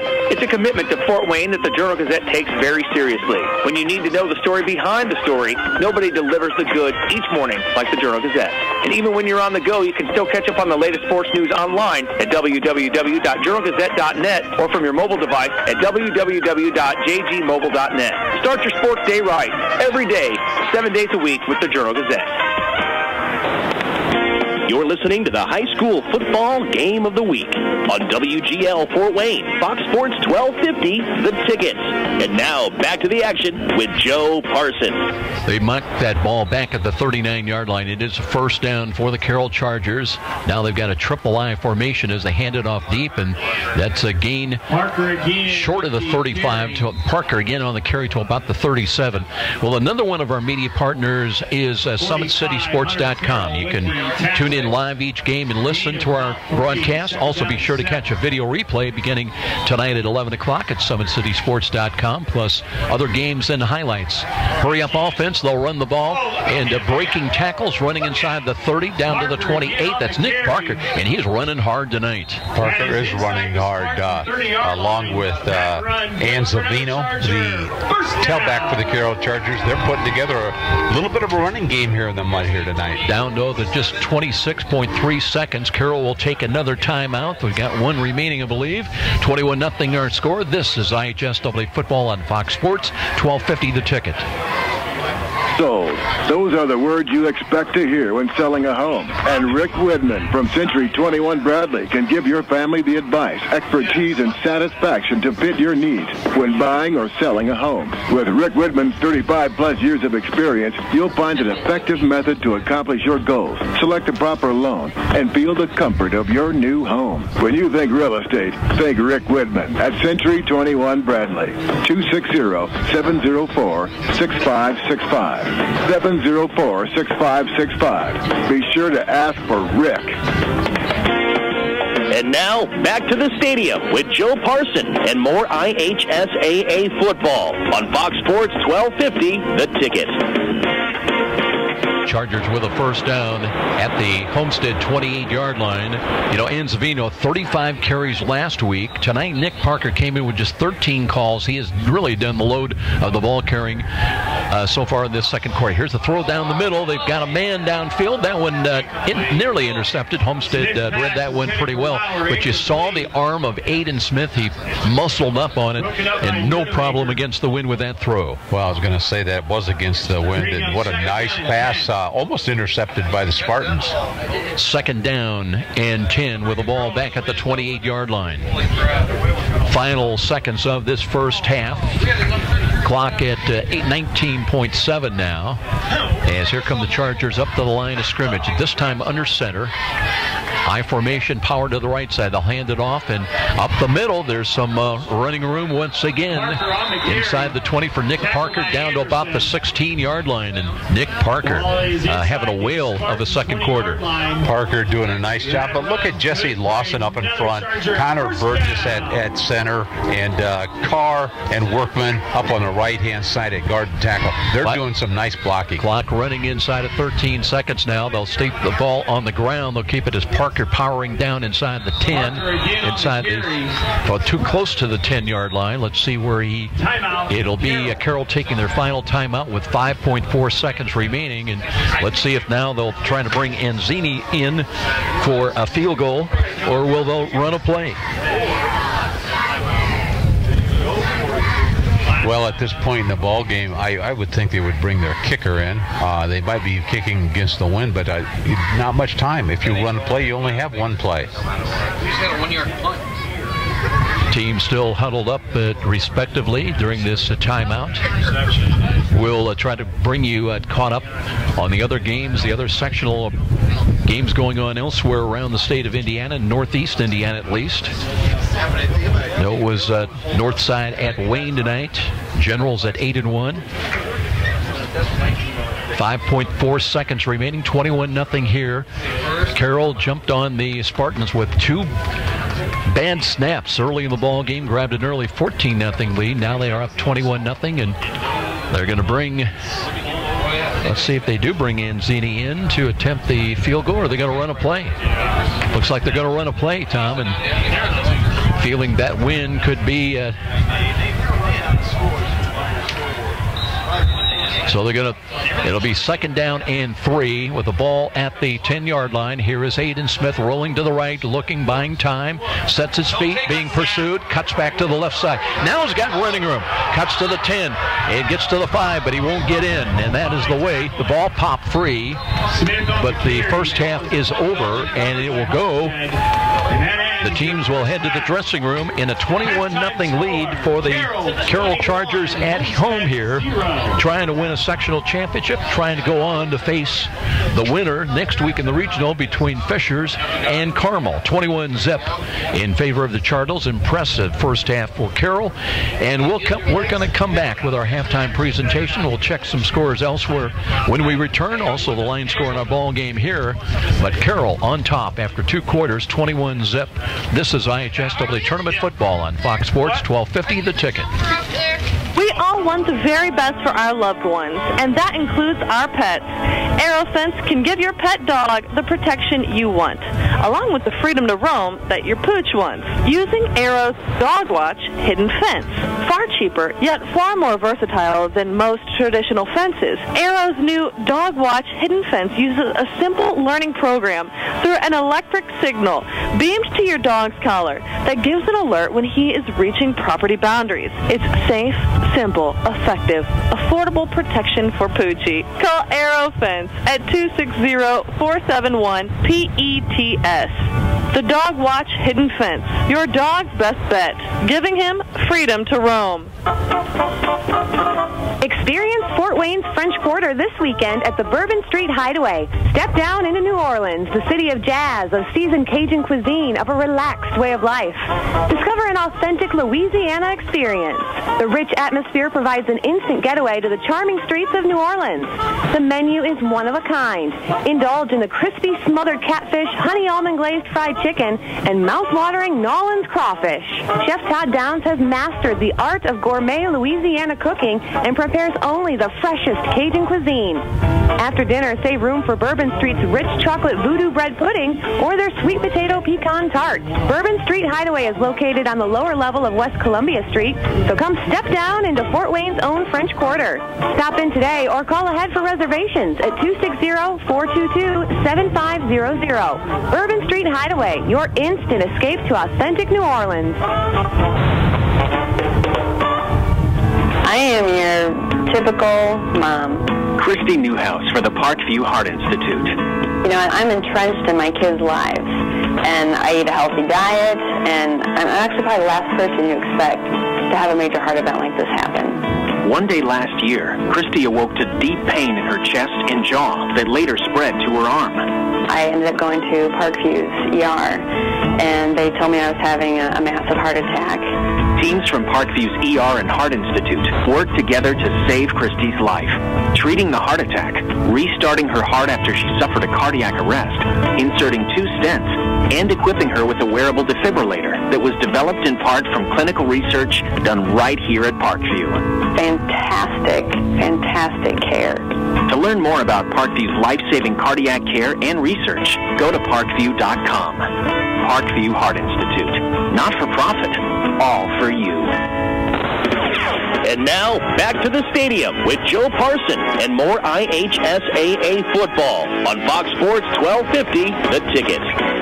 So far, all Carroll here tonight at home as they lead over visiting Homestead at 21-0 here at the end of the second quarter. And it's been a case of Homestead moving the ball, especially early on. Tom's Freistoffer, they had an opening drive going, looking very good, and all of a sudden a bad snap. That's picked up and returned by Dylan Connor, some 65 yards for an opening touchdown. And it just goes to show you how quickly a game of football can turn around. And, you know, we knew that ball security, and on a night like this with some wet conditions, especially the wind, could be a big factor. And indeed, it has been in favor of the Carroll Chargers. Well, we saw snow flurries in the first half, Joe. Got a fierce wind out here. Dylan Connor took advantage of a high snap to Ormsby there in the first quarter. Dylan Connor picked it up, went about 65 yards, and scored that touchdown. Once again, Carroll has capitalized on the mistakes of Homestead here tonight. And, you know, you gotta say that the weather is a big factor in making those mistakes, but who's going to capitalize? If it's the weather or it's the football team, who's going to capitalize? And so far, Carroll has definitely capitalized on the mistakes. Well, once again, it would be another bad snap, this time on 4th down, Homestead deep in their own territory, and it would be a recovery by the Chargers at the Homestead 5, and 2 plays later, it would be a 1-yard run out of the goal line, the full house backfield, Chase Blotkamp, who he is the designated running back, if you will, in the goal line sets, came in with 7 rushing touchdowns in the year. Tommy's only carried the ball 22 times all year long. He had 3 carries against Homestead in that first game in early October for 10 yards, and one of them was good for a touchdown. He's got 2 more here tonight. The second one came really after an interception by Matt Anderson on a fire play that Carroll was going to attempt the field goal. The snap was low, and rolling out the quarterback Cody Dinan tried to look for somebody downfield. He just threw it up for grabs right in the hands of Matt Anderson, who took over at the Homestead 20. That really did not result in any real material gain for the Homestead Spartans. We went to the second quarter, and once again it would be Blotkamp that would be called upon down deep. At the 27 mark, he would take it in 2 yards into the end zone. And Zini, a perfect 3 for 3 tonight on extra points, 21-0. They did get a interception by Blake Schumacher at the Carroll 10-yard line. They were able to move the ball down, but in the final 5 seconds, it would be a sack that would end basically the first half. But couple things about this first half impressions. You know, Homestead, how discouraging has it got to be for the team and for head coach Chad Zollman, moving the ball so very well, and then suddenly they're down 7-0. And since then, really, Carroll has stiffened their defense. Well, it's very frustrating. Chad Zollman knows that he's got a very prolific offense. He's got an offense that can put 50 to 60 points on the board. We saw them last week against Northrop out on the turf. Of course, it was dry, but it's very, very frustrating when it comes down to a couple of big mistakes that Carroll capitalized on, you know, he's not out of this ball game. You know, I was watching Louisville play Florida State last night. Louisville's up 21-0 at half. Of course, it was a dry field, and Florida State comes back and wins 41-34. So, you know, they're not out of the ball game. Chad Zollman's not new to this game. He can make adjustments at a half. Let's see if Homestead can come back out and make this a ball game. We're going to step out for another break here at halftime. We'll come back and we'll update you. We've got some scores from elsewhere, and right here it's 21-0 Carroll on tap, trying to win a sectional championship for the second straight year and trying to advance potentially for a matchup again a week from tonight against Carmel. They lost to the Greyhounds a year ago in the regional 38-7. This is IHSAA football on Fox Sports 1250 The Ticket. Hi, this is Charlie Momper from Momper Insulation. After last winter's brutal temperatures and record-breaking wind chills, it's not too early to start thinking about adding insulation to your attic, sidewalls, and crawl space. By adding additional insulation, you can cut your energy costs up to 30%. Call Momper Insulation today at 432-7543. Momper, the #1 name in insulation since 1956. You're a super fan who will tailgate anywhere. The pros? Check. College? Check. Your 8-year-old's Pee-wee game? Big time. And to prepare for this ritual, you head to Meijer for freshly prepared food and licensed team apparel. Proudly display allegiance to your favorite team with our licensed short and long sleeve tees, hoodies, hats, and jerseys. Plus, load up on fresh meats, snacks, and drinks. So don't just tailgate.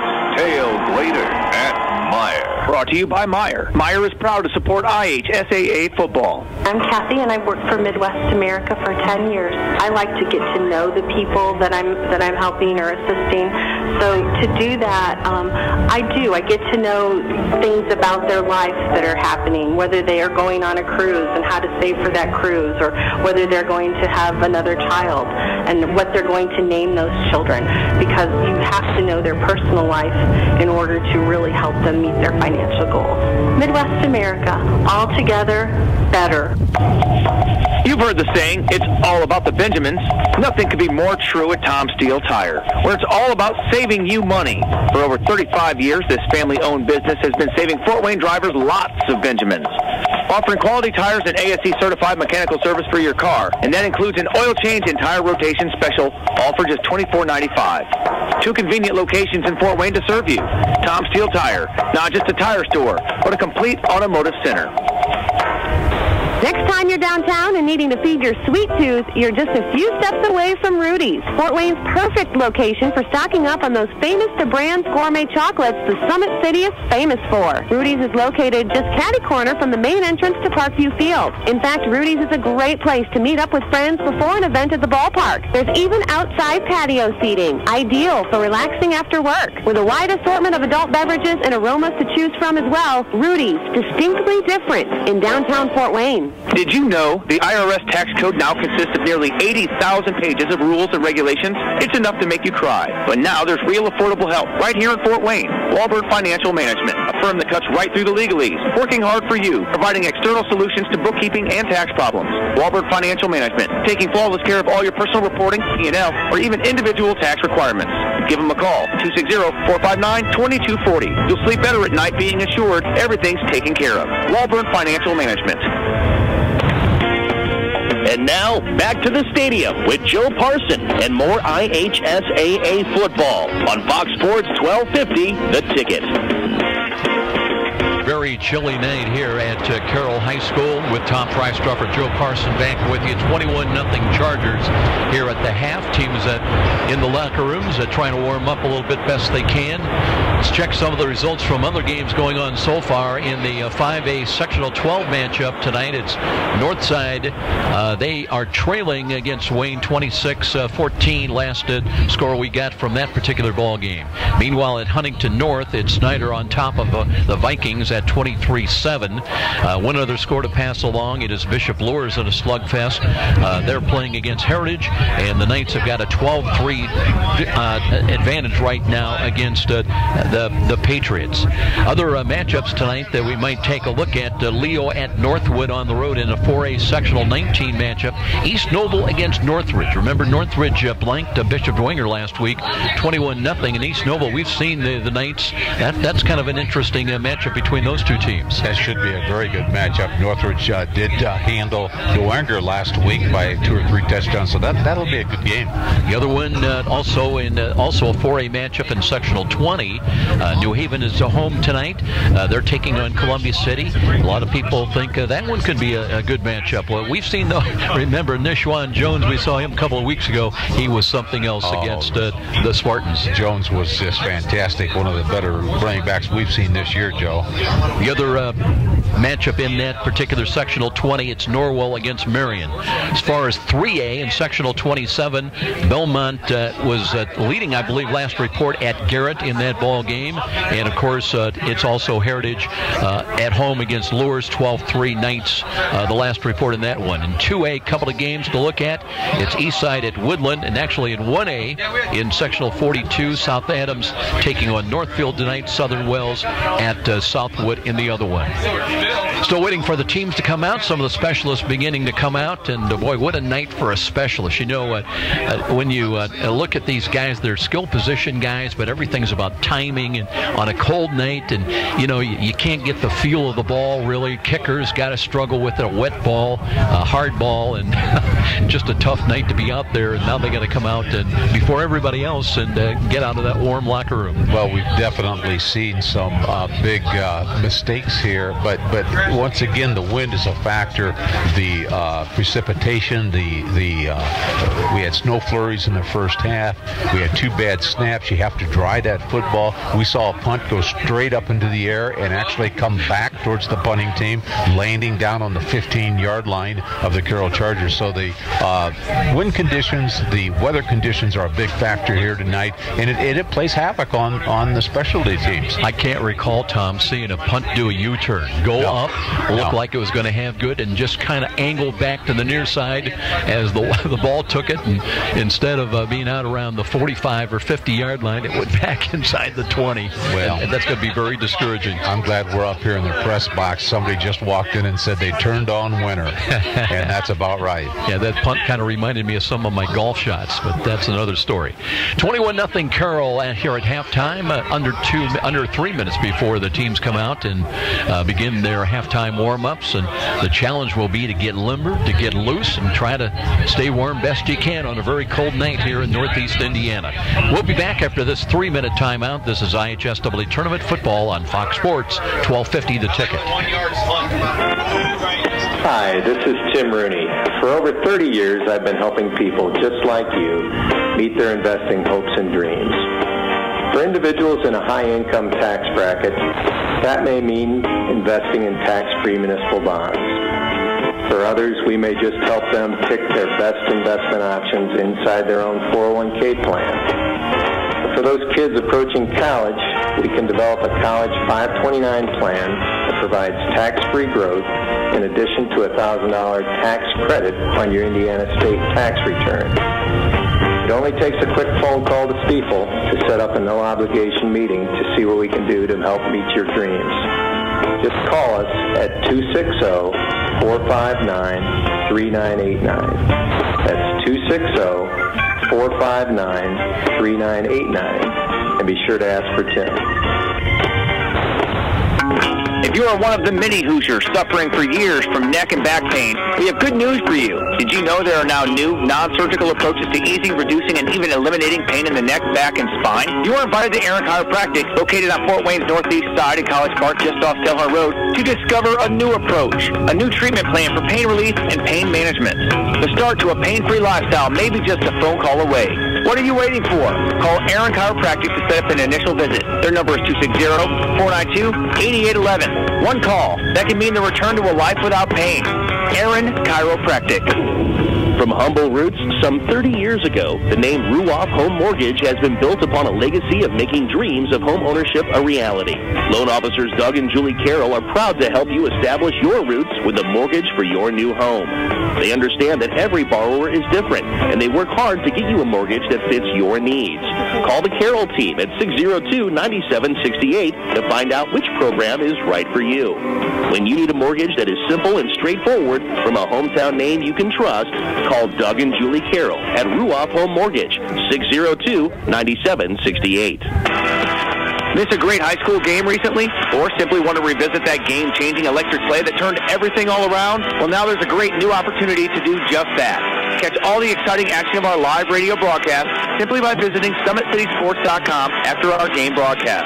Plus, many other high school sports highlights to choose from as well. It's all new and available now at SummitCitySports.com. Frank the Buffalo here. With Fios Internet from Frontier, I can be on any device I want, in any room I want, and feel like I'm in the front row. Get the ultimate internet experience with 100% fiber optic. Call 1-888-FRONTIER today to get Fios Internet for $19.99 a month with qualifying phone service and enjoy a 2-year price guarantee, free Wi-Fi router, no contract, and no rate hikes. Front row seats without the crowd. Perfect. Limited time offer. Taxes, fees, and other restrictions apply. Subject to availability. Fios Marks owned by Verizon Trademark Services, LLC, and used under license. And now, back to the stadium with Joe Parson and more IHSAA football on Fox Sports 1250, The Ticket. Carroll up at 21-0 here at the halftime as the teams are out with their 3 minutes of extra time added for the warm-ups. I use that term kind of advisedly, Tom. I'm not sure you can get out there tonight and warm up. You know, we talked about that first meeting here back in early October at Carroll between these two teams. Homestead actually grabbed an early 6-0 lead. It was 7-6 Chargers at the half, and then Carroll did add a pair of J.P. Anzini field goals, and they held the Spartans scoreless throughout the second half and won that ball game at 13-6, as we mentioned. Some of the individual numbers, Logan Ormsby on that night was 14 of 27 through the air for 114 yards, had a touchdown, 1 interception, no sacks. He also carried on the ground 13 times for 51 yards. Landon Durnell, 7 carries for 31 yards. You look at Aiden Smith in that ball game, 8 of 17 through the air for 151 yards, no touchdowns, no interceptions. He was actually sacked twice. And Eric Lauer had 4 catches for 90 yards. Hayden Newland had 1 catch for 37. And Zavino carried 15 times for 79 yards. Blotkamp, 3 carries, 10 yards, 1 touchdown. And Chase Blotkamp is a good guy to have around. I know a lot of teams have that big back. Usually it's a defensive lineman, might be a linebacker that in the heavy package in a goal line situation they can bring in. You know, the Blotkamp goes 240 and a senior, and you just got that knack for finding pay dirt. Well, I was going to say you have to look at Chase Blotkamp's stature. He is 240 pounds, goes about 6'1 or 6'2, but you don't see very many defensive tackles or nosemen that are running the football. You just don't see it. So that says a lot for Chase. He does a good job running the ball. He's like a bowling ball out there. And defensively, he gets right into the face of the offensive linemen. He gets them up off their toes and just does a nice job. He's been in a lot of tackles here tonight. Carroll leading at 21-0. The Chargers have won 3 straight now, going back over the years against Homestead. But overall, back over the last 30 years, the Spartans in a commanding lead at 24 wins and 6 losses. But here tonight, it's 21-0, headed to the second half as we get ready, and we'll turn things back to the studio. This is IHSAA football on Fox Sports 1250 The Ticket. Where do savvy sports fans in the Summit City go when they need to know more than just the score? It's an easy choice.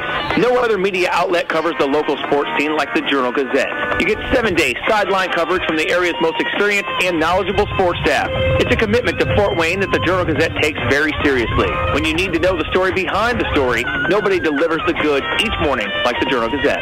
And even when you're on the go, you can still catch up on the latest sports news online at www.journalgazette.net or from your mobile device at www.jgmobile.net. Start your sports day right, every day, 7 days a week with the Journal-Gazette. Sold. Those are the words you expect to hear when selling a home. And Rick Widman from Century 21 Bradley can give your family the advice, expertise, and satisfaction to fit your needs when buying or selling a home. With Rick Widman's 35-plus years of experience, you'll find an effective method to accomplish your goals, select the proper loan, and feel the comfort of your new home. When you think real estate, think Rick Widman at Century 21 Bradley. 260-704-6565. 704-6565. Be sure to ask for Rick. And now, back to the stadium with Joe Parson and more IHSAA football on Fox Sports 1250, The Ticket. 21-0 Chargers. We get ready to head to the second half now. Chargers won the toss, deferred. They'll get the ball to start the second half. And will it be more turnovers that perhaps enable Homestead to get back into the ball game? They'll kick it away against the wind from right to left to start this second half. Yeah, Homestead Spartans need to get points on the board, and they need to get them on here in the third quarter. Going into the third quarter down 21-0, whether it's by a snap or a fumble or just driving the football, they got to put points on the scoreboard here. Well, let's see what the wind does to this kick now. Going right to left. The deep trio umbrella for the Chargers, well, they're not all that deep. They're back only around the 20-yard line. As as Homestead gets ready to kick the ball away. Dugan ready to tee it up. Line drives it, gets a pretty good distance on the fly. It's fielded, though, at the 18-yard line. And a return up across the 25 to the 30 and out to about the 32, 33-yard line. That's where the Chargers have the first snap offensively on top here at home at 21-zip. Talked earlier about Connor Burgess. He's got the responsibility of snapping the football here tonight. Jesse Lawson and Carr at guards. We've got Workman, Jason Workman. Eric Lauer, we've seen him on a couple of receptions playing out wide, along with big Blake Yeager at the left tackle, and he goes about 6'4", 260. Going to have Nick Parker open up at tailback once again. Offset eye to the right side. They give the Parker, looking to break it to the outside, spun around and dropped right about the 34, 35-yard line. As Homestead got good penetration, Hunter Terrell came up and made the stop. Pickup of 1, second down and 9. Well, that's what Homestead's going to have to do. They're going to have to get some big support by their linebackers. Terrell came up, looked like a stunt, made a nice open field tackle. Aiden Smith under center once again with the offset eye, power to the left, and they'll give it off to Parker, who runs into a wall trying to fight his way. Won't get to the 35, so it'll be basically no gain. Maybe just across the 34. It'll be third down and long coming up. Ben Trevino at one tackle for the Spartans, along with John Soliski at the other. Talked about Gunnar Goebel quite a bit a couple of weeks ago. Goebel is a man that can play defensive end. I think he's played linebacker. He can be all over the field. Chargers trying to get out to their own 43-yard line. Aiden Smith, play action fake, wants to throw, looks right side, sliding attempt for it. Paul was a little bit behind and incomplete, looking for Gabe Odisho. And it's incomplete, so it'll be Carroll going 3 and out. They'll have the wind behind them as they kick the ball away from left to right. Well, Homestead scoreless here in the first half. You don't see many Homestead teams that go scoreless. We've seen them a couple of times, Joe, this year, and they can put 50 points on the board. So it'll be kind of interesting to see if Homestead can put those points on the board here in the second half. Austin Kreider going back in punt return. He's had a long of 8 yards on a punt return this year. He waits back at the 26-yard line. Here's the kick. High, wobbly ball. Kreider trying to locate it. He's got it at the 26-yard line. Running to his right, spun around and dropped. Good open field tackle. So good. That was no gain on the return. See what that was for them. At their own 26. Thought it was maybe Kissinger that got down there. Good play defensively in the open, though, for the Chargers. And Homestead, though, does get the ball. They'll work first time they've had the ball on offense now. They'll have it 1st and 10 at their own 27-yard line. Tough place to try to throw the ball, though. Logan Ormsby, kind of a finesse passer. A lot of his passes in the first halftime, you noticed, he was trying to find Ben Skoronik for good reason, who came in with 42 catches on the year to lead him, but just trouble muscling that ball in the middle. Here's a quarterback draw. Nice running room for Logan Ormsby. Close to a first down as he brings it across his own 35 up to about the 37. Let's see if he's about a yard close where they're going to mark that ball just across the 37. Good for a Homestead first down. And they do give him the first down on the spot. So it'll be 1st and 10. Good start for the Spartans moving upfield, and that's kind of the way they started the ball game. Yes, it is. Ormsby had very nice success up the middle with the big lanes in the middle. Shotgun formation now for Ormsby. He's got motion by Kreider. He'll keep it off tackle, run to the left side, trying to make a move to the 45. Drop the ball, loose ball, scramble for it, back at the 45 of Carroll. And we'll wait and see who's got it. And the Spartans recovered. Yes, they were very fortunate there to get that football. It looked like big Zach Alexander, the tackle, came in and jumped on that fumble. It's tough to diagram those plays, but it worked out well from a Homestead standpoint. They pick up an extra, 8-9 yards on it, and they'll have it nose of the football just outside the Carroll 45. Well, this is their best field position since very early in the ball game. Now they've got 1st and 10 with 3 wide to the left side. Ormsby again, this time out of the pistol, set up, looking to hand the ball off Darnell. Darnell spun around, is flung forward down to about the 42-yard line. Carroll got arms on him, but Durnell with motion and momentum going forward, he'll pick up about 3, maybe 4 yards. You talk about Logan Ormsby, the quarterback for the Spartans, coming into this game with just outstanding passing statistics, both in touchdowns and yards per throw. He has got a great arm, but once again, not connecting too much with this weather tonight. Yeah, the wind has just basically nullified a lot of that passing ability, especially when they're moving, as they are now, from right to left. 2nd down and 7. Ormsby again looks on the read option, hands it off. Durnell trying to find running room. Reaches the 40, maybe another yard and a half inside the 40 to the 39. So we'll bring up 3rd down and a long 4. And Tom, you almost get to this point. You're down 21-0, and if you come up short, you almost feel like you got to go for it on 4th down. Yeah, absolutely. They're down on the 40-yard line, and they're in Carroll territory. Big thing here is, can the offensive linemen not only block the defensive tackles on the nose of the Carroll Chargers, but can they get off the line where they have to and get back into the face of the linebackers? That gives Durnell running room. Ormsby ready to put the play into motion now. Play clock at 5, at 4. He's got motion behind the line of scrimmage, wants to throw, takes a look, throws over the middle, and this time, and let's see, was that caught? They rule it, I believe, no catch. Incomplete. So bring up 4th down.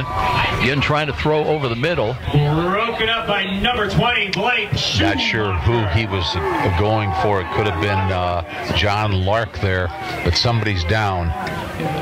Can't see the number. I think that's Jonah Watson was the intended receiver, Tom, and a little slow getting up. So it'll bring up 4th down. They still need about 4 yards, trying to get it to about the 36-yard line of the Carroll Chargers, and they are going to run a play. No sooner said than done, Joe. Sanchez stays in wide to the left side. He's not seen the ball tonight, and you can say that for a lot of the wideouts for the Homestead Spartans. Here's Ormsby. Blitzes coming, defensive left side. Now they back away. Still 16 on the play clock, so they've got time to check off and change the play call at the line of scrimmage. Homestead coaches now have seen what they want. Now we're down to 7. We're down to 6. Ormsby looking with 4, with 3, with 2. He's got the snap. Quarterback draw. Runs to the right side. He's got the 1st down. Cuts to the 30-yard line and brought down inside the 30 at about the 27, maybe the 26-yard line. And Ormsby letting his legs run on 4th down, and it'll be a new set of downs for the Spartans. You know, some teams, especially the college teams, Joe, they'll just teach the backs, if there's a hole, just look at that hole, but if that hole closes up, find that opening, and I think that's what Ormsby's doing. He's just looking for the opening, not in particular any type of running play by the quarterback, just finding that opening. Let's spot it at the 28 of the Chargers now. Short drop. Here's they throw to the right, and that, I believe, is a catch. Nope, they dropped it. Skoronik on a cold night could not find the handle, and boy, you do not say that very often. No, Skoronik just didn't drop passes when we saw him last week against Northrop. But this is not your typical high school football night, at least for the first 10 weeks it wasn't.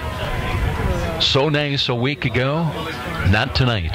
See Carlos Sanchez out here on the wide side of the field. Sanchez is another young man that's got great hands. 35 catches, Tom, coming into this ball game. But the win has been the nullifier. 2nd down and 10. From the right side hash mark, work the Spartans. Motion Kreider.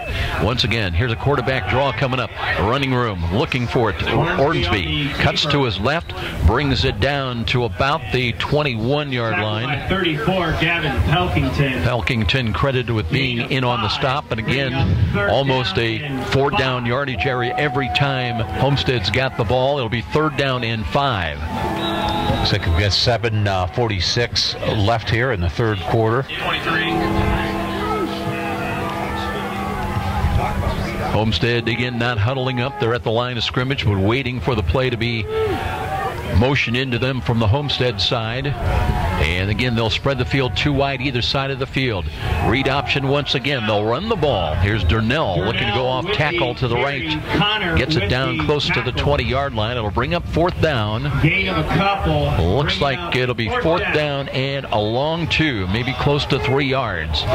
So from a Homestead standpoint, they try to stay in the ball game, down 21-0, and trying to pick up a new set of downs here to work with. Landon Durnell getting the football quite a bit here tonight. We talk about him, 5'7", 180. He's a junior.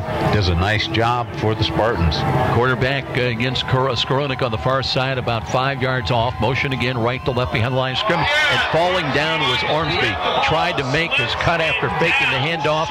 Lost his footing, and he is down inside the 25-yard line at the 23. So that's doing it the hard way. But Carroll with a 4th down stop, and they'll take over possession of the football. It's been that kind of a night for Homestead. It sure has. Another bad break for Ormsby.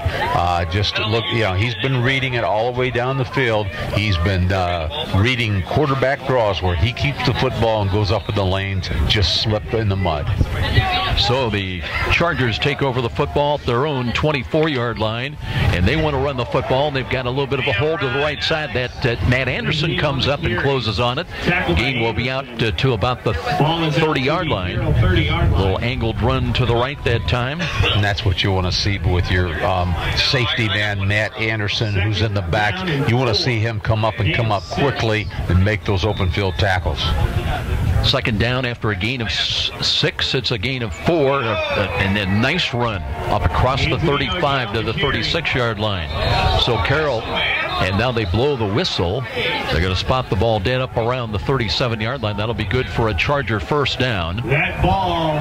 Once again, I think the difference between the running game with the Carroll Chargers and the Homestead Spartans is Carroll has got an extra blocker at many times in the backfield leading that tailback. Lauer in wide to the left side, flanked out there, the wide side of the field, but they want to run the ball again. Off tackle run into the 2nd level. That's Enzavino. Enzavino all the way up the midfield and a yard deep into Homestead territory. Alex Enzavino, the 6-foot junior, 175 with a big run. Enzavino coming in as the leading carrier for the Chargers, and he can hit the hole. He probably has hit the hole as quick as anybody here tonight. Just across into Homestead territory now as Aiden Smith looks to hand it off this time. The hole is not there as Enzavino this time picks up a yard to about the 48-yard line.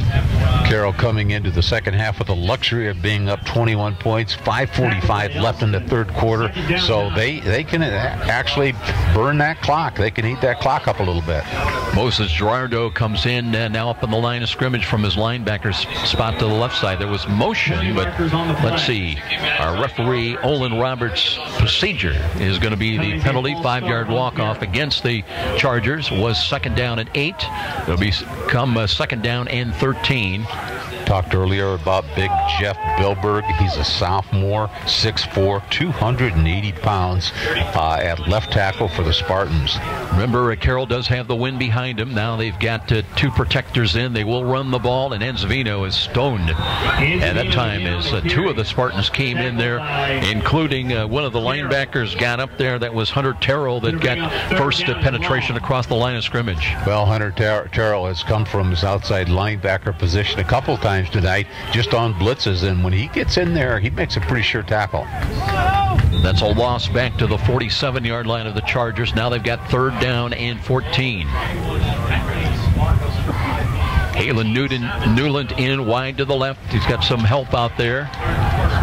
And it'll be pistol formation. Aiden Smith wants to throw. Runs now scrambling to his left. Looking. Now throws as long. That ball was it caught? Was it knocked away? It was incomplete.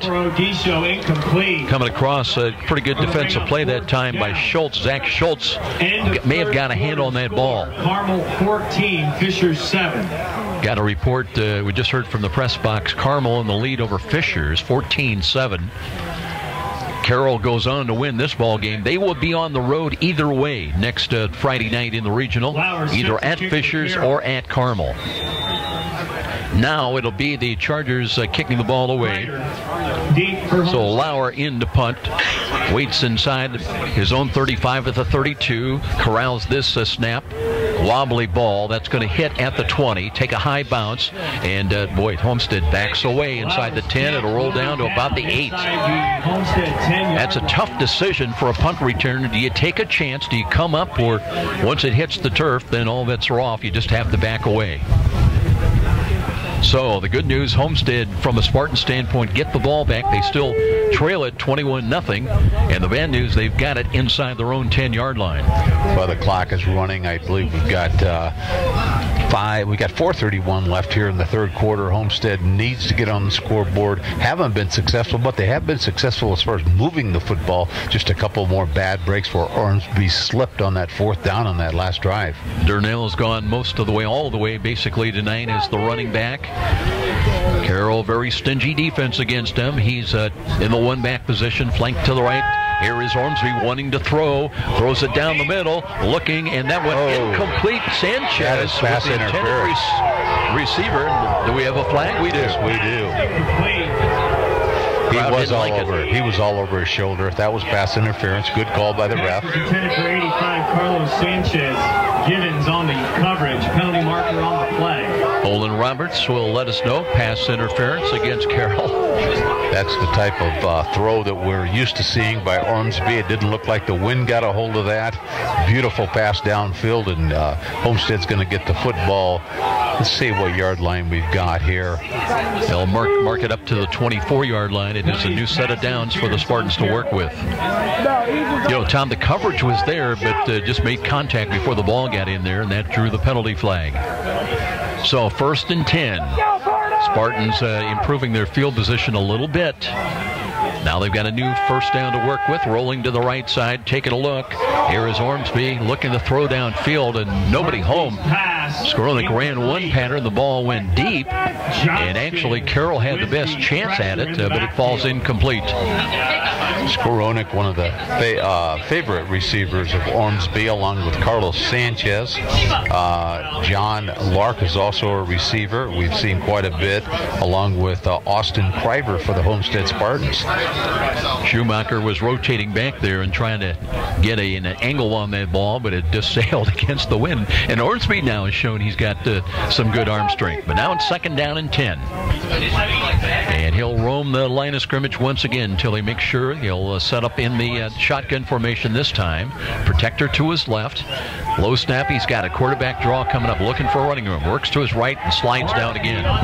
Right at the 25. Not much there.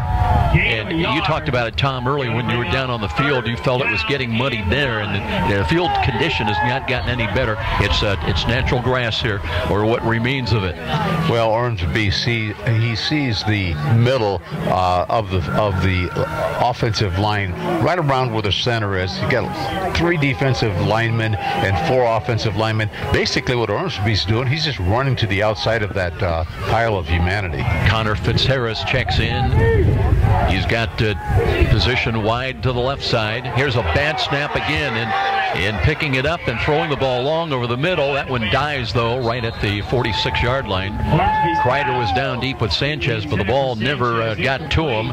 Falls incomplete, so it'll be 4th down, and Homestead will have to punt the ball away. Time is running. We've got 3:29 left in the third quarter. 21 for the Carroll Chargers, nothing for the Homestead Spartans. And it's really a shame that Homestead cannot get on the scoreboard here in the third quarter, because they really need the points out here at Carroll Stadium. Kesey waiting at his own 10-yard line for the snap. Schumacher is at the Homestead 44-yard line, expecting the wind to be a factor in this punt yet again. Waiting for the snap once again. Got a good snap. Rush is coming. Kick is away. Low line drive end over end. Schumacher lost the ball. Free ball. And let's see if Homestead has picked it up. Waiting. Schumacher tried to go down and to short hop the ball. I believe Carroll did get the ball back, though. They got it. Well, the officials conferring. No indication really either way. It will be Carroll ball. They'll have it at the Homestead 45. Boy, Schumacher took a chance, didn't he? That ball was dying. He went down on his knees and tried to short hop it. It bounded away. But the Chargers apparently came up with it, and they'll have the ball leading it late in this third quarter, 21-0. Would have been a nice break for the Spartans, Homestead Spartans, if they could have got the football. Would have been on their own 45-yard line near midfield, but the Chargers have the football, once again taking advantage of the mistakes that are happening on the field because of different field conditions. Now they're taking the ball back to the 25-yard line. It was 4th down and 9. Didn't see a penalty flag, Tom. Doug Dinan is coming out and talking to Olin Roberts. So what is this? Inadvertent whistle on the play. They blew the whistle, apparently. Homestead will re-kick. That play never happened. What a nice break for the Homestead Spartans. We'll be able to re-kick the football back on, well, the punter's standing back on the Homestead 10-yard line. So it's just like that previous punt never happened. Same situation. Kessie in the punt at his 10. Inadvertent whistle. Well, I know you're cold. You don't see that very often. And what a break for Homestead, because Carroll picked up the football, had it on their own 40-yard line, which is in Homestead territory, and could have taken the football back in to add on to this 21-point lead that we're seeing out here at Carroll. Referee went over to explain both head coaches what that whistle was about. Now he's talking to some of the Homestead co-captains as well. But I think we've got it sorted out. You may not like the situation, but it is what it is. And now the players dancing around trying to stay warm best they can. Flexing their legs, running in place, anything to try to stay as warm as possible on just a brutally cold wind chill factor down in the low 20s now. Kessie waiting for the snap, needs a good one here. High one, but he got it. Kick is away. End over Schumacher. Hits it into Carroll territory. Takes a Homestead roll down inside the 40 to the 39, and that's about as good as it gets on a night like tonight. The defensive pass rush, or I should say punt rush, for the Carroll Chargers is outstanding tonight. They have gotten a hold of a couple of punts. We've had a couple of high snaps, which, you know, if you time it correctly and hit the snapper, that could cause a high snap, but that defensive line almost got a piece of that football on the punt there by the Homestead Spartans. We have 3 minutes, 11 seconds remaining in this third quarter. There's been no scoring so far in this second half. Still 21-0. And Aiden Smith ready to put the team back to work on offense. Angled run to the left side. Nick Parker got the call again. This time I don't think he got back to the line of scrimmage. So Homestead, they're strengthening their defense against the run. You've got Gunnar Goebel. You're not really going to run too much on Gunnar Goebel. Goebel goes about 190, 6'1", just a tremendous athlete at defensive end. Tom, you mentioned he missed the game last week. Still has 5.5 sacks on the year. Play action fake. Here's Aiden Smith. Wants to throw. Now pulls it down.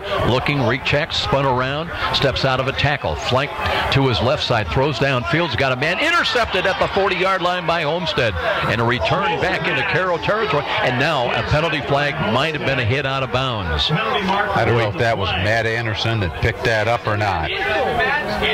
Wow, a lot of the... Let's see what we've got going on.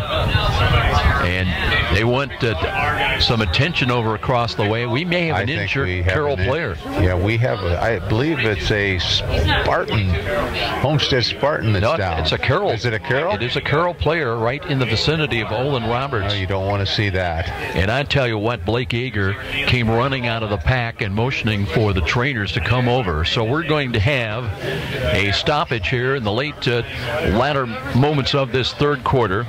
It will be an injury timeout brought to you by Parkview Hospital Randalia, your resource for hearing and for healing in Central Fort Wayne. 21-0 Carroll as they tend to the Charger across the way. 21-0 our score. This is IHSAA football on Fox Sports 1250 The Ticket.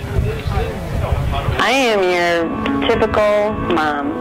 Christy Newhouse for the Parkview Heart Institute. You know, I'm entrenched in my kids' lives, and I eat a healthy diet, and I'm actually probably the last person you expect to have a major heart event like this happen. One day last year, Christy awoke to deep pain in her chest and jaw that later spread to her arm.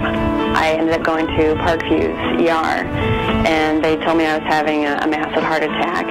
Teams from Parkview's ER and Heart Institute worked together to save Christy's life, treating the heart attack, restarting her heart after she suffered a cardiac arrest, inserting 2 stents, and equipping her with a wearable defibrillator that was developed in part from clinical research done right here at Parkview. Fantastic, fantastic care. learn more about Parkview's life-saving cardiac care and research, go to parkview.com. Parkview Heart Institute. Not for profit, all for you. Hi, this is Charlie Momper from Momper Insulation. After last winter's brutal temperatures and record-breaking wind chills, it's not too early to start thinking about adding insulation to your attic, sidewalls, and crawl space. By adding additional insulation, you can cut your energy costs up to 30%. Call Momper Insulation today at 432-7543.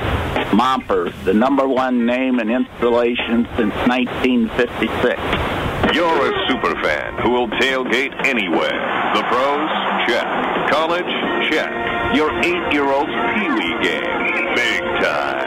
And to prepare for this ritual, you head to Meijer for freshly prepared food and licensed team apparel. Proudly display allegiance to your favorite team with our licensed short and long sleeve tees, hoodies, hats, and jerseys. Plus, load up on fresh meats, snacks, and drinks.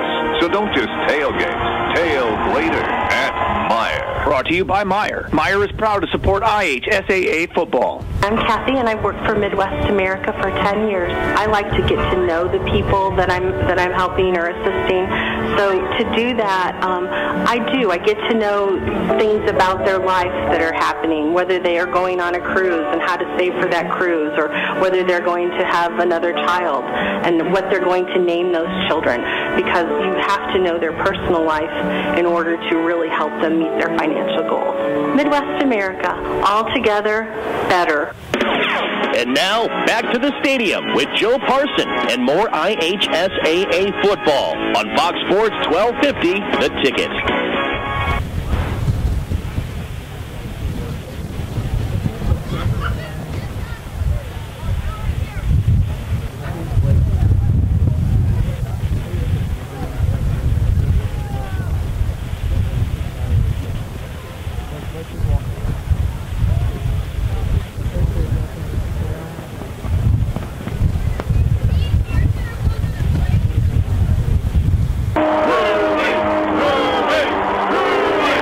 A trip to downtown Fort Wayne is not complete without a stop at Rudy's at 409 West Brackenridge. Next time you're headed to the baseball game, make pregame plans to stop in at Rudy's, where you'll find a wide assortment of adult beverages and aromas. But Rudy's is also a premier downtown location for picking up those mouth-watering DeBrand's chocolates. What better way to catch a game at Parkview Field? Make it a date for a stop at Rudy's, right across from the main Parkview Field entrance. Rudy!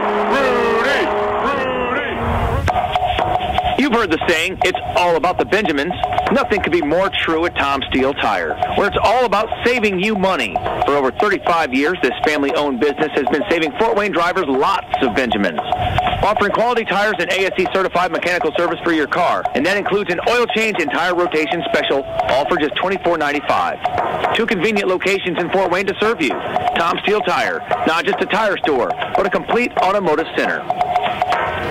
Did you know the IRS tax code now consists of nearly 80,000 pages of rules and regulations? It's enough to make you cry. But now there's real affordable help right here in Fort Wayne. Walburn Financial Management, a firm that cuts right through the legalese, working hard for you, providing external solutions to bookkeeping and tax problems. Walburn Financial Management, taking flawless care of all your personal reporting, P&L, or even individual tax requirements.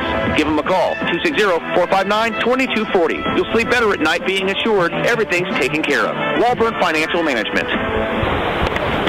You're listening to the high school football game of the week on WGL Fort Wayne, Fox Sports 1250, The Ticket. And now, back to the action with Joe Parson. Penalty's going to take the ball down to the Carroll 32-yard line. It was Amon Carr was down for quite a while, but basically came off the field under his own power. So we're ready to go. Homestead with maybe their best scoring opportunity tonight. They trail at 21-0. They have motion left to right. Here's Ormsby. Screens the ball over the middle. He's got a catch and a run inside the 30 down to about the 26-yard line. Just a little middle screen to Durnell, the up back. He just slid right behind the center there. Looked like it could have been pretty effective, but the Carroll Chargers came in very quickly. Got a gain of 5, close to 6 yards on that snap. First time they've really tried to screen the ball tonight to Durnell or anybody else, like a middle screen, wide receiver screen or anything like that. 2nd down and 5. Ormsby backing up out of the shotgun formation now. Final moments of this third quarter. Motion by Kreider. Quarterback draws coming up and spun around. He gets to the 25-yard line, short of the first down stick. It'll bring up 3rd down and a long 2 or a short 3. Now we've got another player down on the field. It could be Ormsby. I don't know. Officials, timeout on the Seth Johnson came in. I don't see Ormsby. Score, Snyder 30, Huntington North 7. Snyder with the lead 30-7 over Huntington North. We're just hearing from the press box, and we're going to have another stoppage of play here now, as it looks like it was Logan Ormsby that I believe with 1:37 remaining in this third quarter, he'll be 10-2 down on the field, and a 21-0 still Carroll lead on top here late in this third quarter. We'll step out for this 1-minute timeout. This is IHSAA football on Fox Sports 1250 The Ticket. Trust the doctors at the IPFW Athletics and the Fort Wayne Comets Trust. Aaron Chiropractic is well known for providing quality yet cost-effective care for sports injuries, muscle, or joint problems.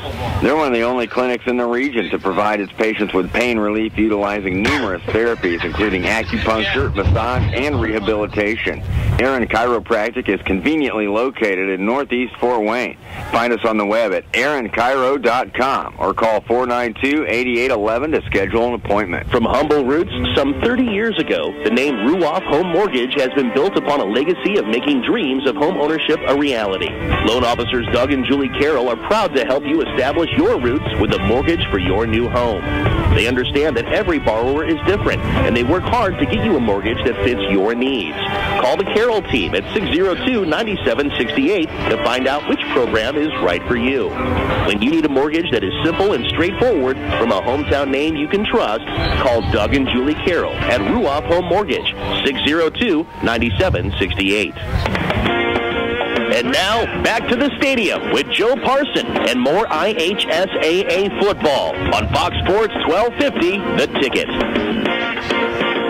Ormsby walked off the field under his own power, but he'll have to set out at least to play. Tommy Ruskuski, the cleanest uniform in the stadium right now. There was movement at the line of scrimmage, and that was D.C. Mickey that came out of his stance. It was 3rd down and 3. It becomes 3rd down and 8. So that'll cost them 5 yards. And this late in the ball game, again, 3rd down and long, but almost you got to be thinking 4 down yardage area when you're down 21-zip. Well, hopefully Ormsby is okay, the outstanding quarterback for the Homestead Spartans. Ruskuski, 6'2 senior, came in earlier when Ormsby was out for a game or two with that foot injury. Wants to throw, looking flush to his right, got rid of it, and the ball is caught and running to about the 30 to the 28-yard line, and second effort maybe down as far as to the 26-yard line. So that might have been Durnell that came out of the backfield. I think it was Kreider that came up with the ball, and it'll bring up 4th down now. And let's see if Ormsby's ready to come back in the ball game. We've seen Homestead Spartans in this particular position on the field several times here tonight, down on the 26-yard line of the Carroll Chargers. Just haven't been able to put any points on the scoreboard here. Ruskuski's numbers coming in through the air. He was 0 for 1 at Warsaw against Northrop last week. Got in for a few moments. It's 4th down and 4. On the year, he's 21 of 33 for 231 yards, 2 touchdowns, 1 interception. Completion average is pretty good, Tommy. It's 64%, but right now he needs just almost a little over 4 yards to get a new set of downs to work with. They're not prepared to send Ormsby back into the ball game, so it'll be Tommy Ruskuski needing 4 yards to keep the drive alive. Sets up out of the gun and looking, and we have a timeout called by Carroll. So Carroll up 21-0 in the late going here of the third quarter. Clock shows 20 seconds remaining in this third period. We'll be back after this stoppage. This is IHSAA football on Fox Sports 1250 The Ticket. Miss a great high school game recently? Or simply want to revisit that game-changing electric play that turned everything all around? Well, now there's a great new opportunity to do just that. Catch all the exciting action of our live radio broadcast simply by visiting SummitCitySports.com after our game broadcast. Plus, many other high school sports highlights to choose from as well. It's all new and available now at SummitCitySports.com. And now, back to the stadium with Joe Parson and more IHSAA football on Fox Sports 1250, The Ticket. Well, a lot of big games going on elsewhere around the northeast part of Indiana. We've mentioned earlier was Snyder. They were leading against Huntington North on the road last report. Wayne also was in the lead against Northside. We'll try to bring you up to date on some further scoring recaps in those games before we get off the air. Meanwhile, Carroll called the timeout. Interesting on 4th down and 4. Chargers wanted to make sure of their defense now. And meanwhile, Chad Zolman's going to stay with Tommy Ruskowski on this 4th down call. Carroll crowd chanting up defense on 4th down. They've had one 4th down stop already tonight. Kreider in motion left to right. Here's a roll to the left side by Ruskowski. Throws on the run. Intercepted down the near sidelines. And a return across the 45 to the 47 as that pick was grabbed by number 14, Jack Givens. Jumped the route. It's got the pick. And it'll be good field position now for the Chargers. Everything going Carroll's way here tonight at home. Jack Givens, the outside corner for the Carroll Chargers. And you said it, Joe. What an anticipation there by Jack Givens. Just a rollout by Ruskowski to his left. Really not a bad pass, but Givens anticipated that, came up, and I thought he was going to be going for a touchdown. Looks like the Spartans stopped him on about the 48-yard line of the Carroll Chargers. Givens with a big play. And that, I think that's his first interception of the year. A big one in a timely manner. Good field position now, just short of midfield. Chargers expect them to keep the ball on the ground and straight ahead run Enzavino. Runs inside to the 45 of Homestead, so now the Chargers have got it into Spartan territory. Now, you know, we have a lot of good football teams in the SEC conference, and Carroll, there's a reason why they came in here undefeated, Joe. They very definitely take advantage and capitalize on mistakes. We are at the end of 3 quarters, still 21-zip in favor of Carroll. We'll be back. This is IHSAA football on Fox Sports 1250, The Ticket. Where do savvy sports fans in the Summit City go when they need to know more than just the score? It's an easy choice. No other media outlet covers the local sports scene like the Journal-Gazette. You get 7-day sideline coverage from the area's most experienced and knowledgeable sports staff. It's a commitment to Fort Wayne that the Journal-Gazette takes very seriously. When you need to know the story behind the story, nobody delivers the goods each morning like the Journal-Gazette. And even when you're on the go, you can still catch up on the latest sports news online at www.journalgazette.net or from your mobile device at www.jgmobile.net. Start your sports day right, every day, 7 days a week with the Journal-Gazette. Sold. Those are the words you expect to hear when selling a home. And Rick Widman from Century 21 Bradley can give your family the advice, expertise, and satisfaction to fit your needs when buying or selling a home. With Rick Widman's 35-plus years of experience, you'll find an effective method to accomplish your goals, select the proper loan, and feel the comfort of your new home. When you think real estate, think Rick Widman at Century 21 Bradley. 260-704-6565. 704-6565. Be sure to ask for Rick. And now, back to the stadium with Joe Parson and more IHSAA football on Fox Sports 1250, The Ticket.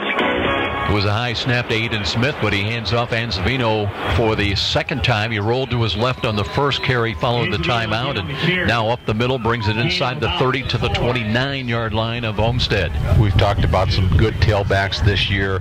Alex Enzavino, the tailback for the Carroll Chargers, definitely fits in that mold with being one of the top running backs in this area. Another gain of 4, maybe 5 yards for Enzavino. They'll stay with the offset eye to the left side. Read option, they'll hand it off to the tailback. Angled run, that's only to about the 28, maybe the 27-yard line. So Homestead still playing tough with their run defense. As coming up, making a pretty good stop was Hunter Terrell. Said his name a couple of times here tonight. Terrell comes in along with Northquist at the middle linebacker, Nunemaker at the other outside linebacker for the Homestead Spartans. 3rd down and 4 for the Chargers. They lead at 21-0, and they'll hand to Enzavino Savino curls up the middle again, trying to fight his way to the 25-yard line. And more important than anything, Tommy, I think at this point they want to keep that clock moving, as it'll be 4th down and 1.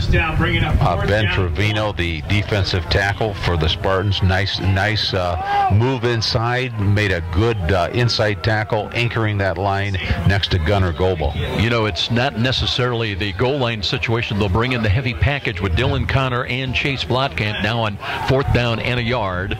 2 protectors in as they hand the ball up. Blotkamp out the middle's got a chance, and he will score. They need a yard, they'll get much more. It'll be a touchdown run of 25 yards on 4th and 1 at the 10-11 mark.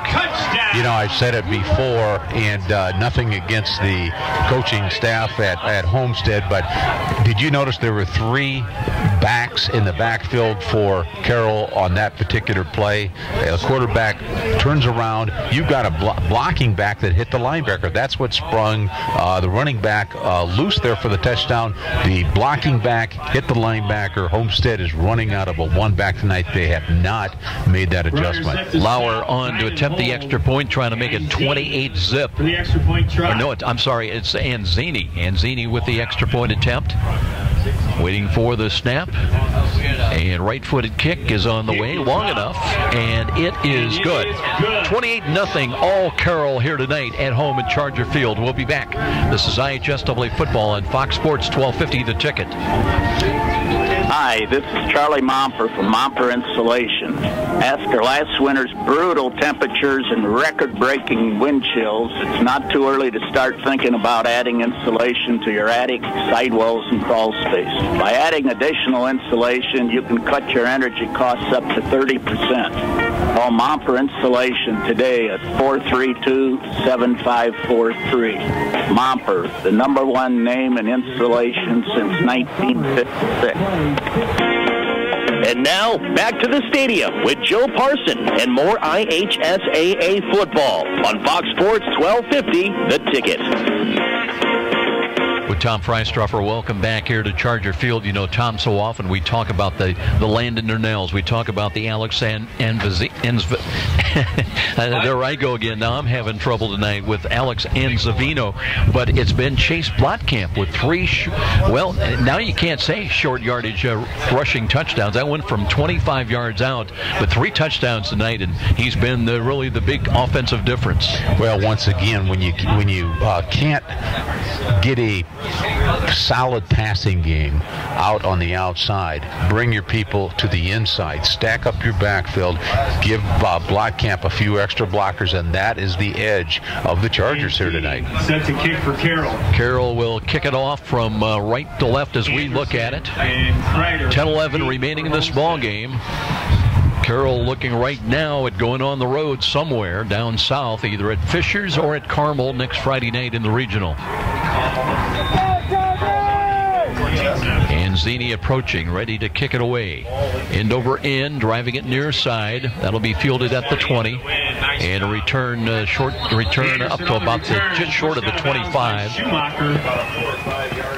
So Homestead ready to go back to work on offense now. They do have the win behind them, and they need instant points here as we're down the final 9-10 minutes of this ball game. Ormsby must have really had a injury that put him out of the ball game, because Roskowski, the backup quarterback, is still in the ball game for the Homestead Spartans. He was down on his back a long time. Amon Carr, they worked on him also, one of the big linemen for the Chargers. And here we go now. Tommy Roskowski out of the shotgun. He's got motion behind the line of scrimmage, and a whistle's blew again. And generally, 9 out of 10 times, that's procedure against the offense. And it will be once again. Start on Homestead. Homestead just unable to put points on the board here. We've got 10:07 left in the fourth quarter. Carroll 28, Homestead nothing out at Carroll Stadium. So now they'll look at 1st and 15, even longer. Yeah, he has not played well. Spread offense once again, 3 wide to the left side. And They've just not been able to find much offensively here tonight. Roskowski waiting to take the snap, low snack. Now wants to throw, and that one was nearly picked off. In and out of the hands of Dylan Connor. Broken up by Connor. Dylan Connor made a big play in the first quarter. It was the big snap over Ormsby's head where Dylan Connor went 65 yards, almost had the interception there. So the ball will come back just short of the 25-yard line. It'll be 2nd down and 15. And again, the Spartans just hoping for anything good to give them a little bit better field position, trying to get up to their own 35. And wanting to throw again, Roskowski loads up, throws it as far as he can, and had a man for a moment. This one is nearly picked off again, in and out of the hands of Jack Gibbons, who had an interception not that long ago and was looking for his second one. Well, Jack Gibbons had it in his hands and it looked like he was getting ready to run that back for a touchdown, but at the last moment it slipped out. So 3rd down and long now. Roskowski waiting for his team to rejoin him back at the line of scrimmage. Not a bad pass by Roskowski. But a little bit too much, and the best chance at the ball was Gibbons with a possible interception. Looking again, wanting to throw. Looks the same way. This one is going to be picked off. Went down to his knee. That was picked off by Eric Dunton. So Dunton's got a pick, and Carroll in business once again. Well, I think that's the second interception by Tommy Roskowski. Dunton is the safety. Just threw it right in Dunton's hands. Nothing fancy about it. Dunton kind of fell, picked up the football, and Carroll, once again, capitalizing on another mistake by the Spartans, have the football on the 35-yard line of the Homestead Spartans. If they take this in, it could be in the 30s. See if they're going to stay with Aiden Smith at quarterback. Looks like Doug Dinan's going to do that. And he'll stay with the run game, I would presume, and picking his way to the left side, looking for a bit of a hole. And Savino again with the carry, got to the 31-yard line. And again, the clock, the big ally of the Chargers right now, on top at 20-0. Connor Burgess still, it looks like the original starting offensive line for the Carroll Chargers in the ball game. Inside of 9.5 minutes, time remaining now. They set up, and again, they'll stay in the I formation, straight I, a little motion off the wing back, and they'll hand the ball. That's Parker. Parker carries to the 30, maybe got another yard inside the 30 to the 29. Connor Gemlek, a senior, 6 foot 190, in the ball game for the Carroll Chargers. Came in there. He's tight to the left side. Again, just trying to run as much clock as they can. 3rd down and still a long 5. Under center, Aiden Smith looking to hand it all off. Here's Parker angling to the right, trying to turn the corner, and does. Fighting for the first down stick. Let's see if he got it. He's close to it. Right around the 25. Aiden Smith says we'll be short by about a yard. Sophomore Tyler McKeever in for the Carroll Chargers. 5'8", 195-pound fullback. And the Chargers are going to go back to that heavy package, Tom, that they scored on. And it's 4th and 1 again. And Blotkamp is in there. Went 25 yards the last time to score a touchdown on 4th and 1. That's the way to go. Go with the heavy package. They've got the full house backfield. They'll give it, and they'll have the first down as the carry. It won't go for the touchdown, but Blotkamp angling to his left inside the 25 to about the 23-yard line, 1st and 10. Got a running back. You've got a blocking back, and then you've got big Blake Yeager, the offensive tackle, run it right up behind Blake for the first down. So mark it 1st and 10 at the 23. And the clock will begin to run again as the play clock is at 20. And again, they'll stay in that full house backfield. They'll run the ball. Here's a sweep coming up to the left side. That one strung out pretty well. Dylan Connor bumped out of bounds on the near sideline. Let's see, got down somewhere around the 21. Do we see a flag out there? I thought I maybe saw a flag, maybe not. Penalty is holding on Carroll. Holding on Carroll. There was a flag. Hey, who held out there? So that's going to back up the Chargers.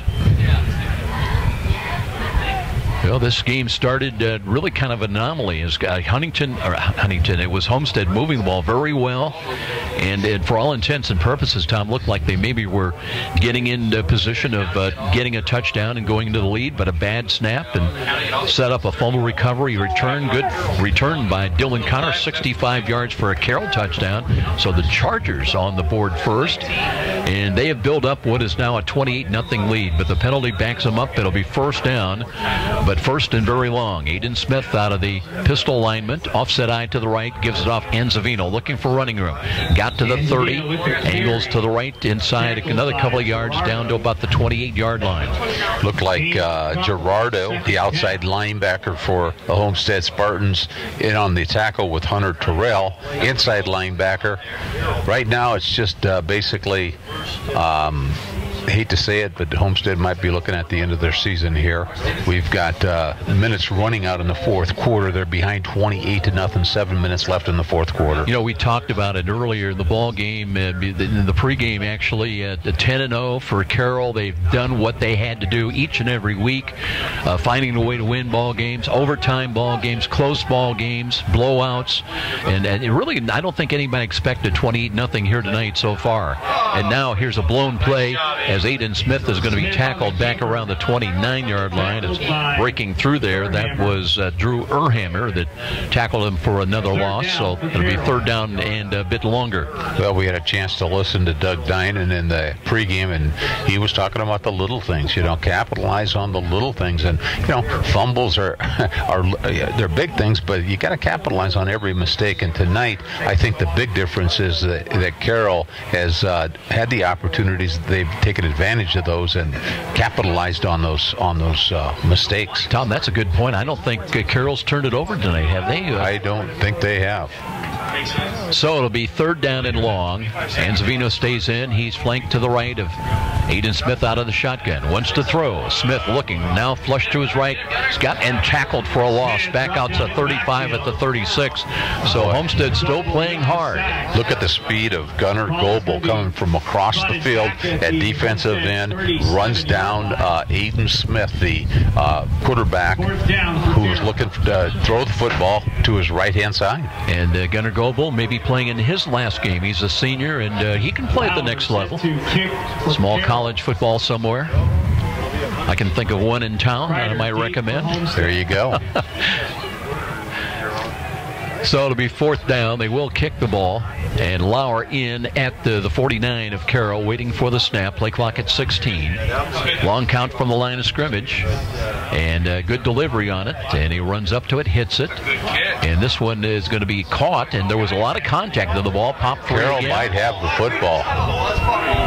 Let's see. I believe there's a fumble there. It's back inside the 15-yard line. I believe Homestead is going to keep their hands on it. And I don't know if there was kick interference or interference on the return man or not. We've not really seen a flag thrown, although the officials are grouped up and talking about it. And they're just going to give it to Homestead first and 10.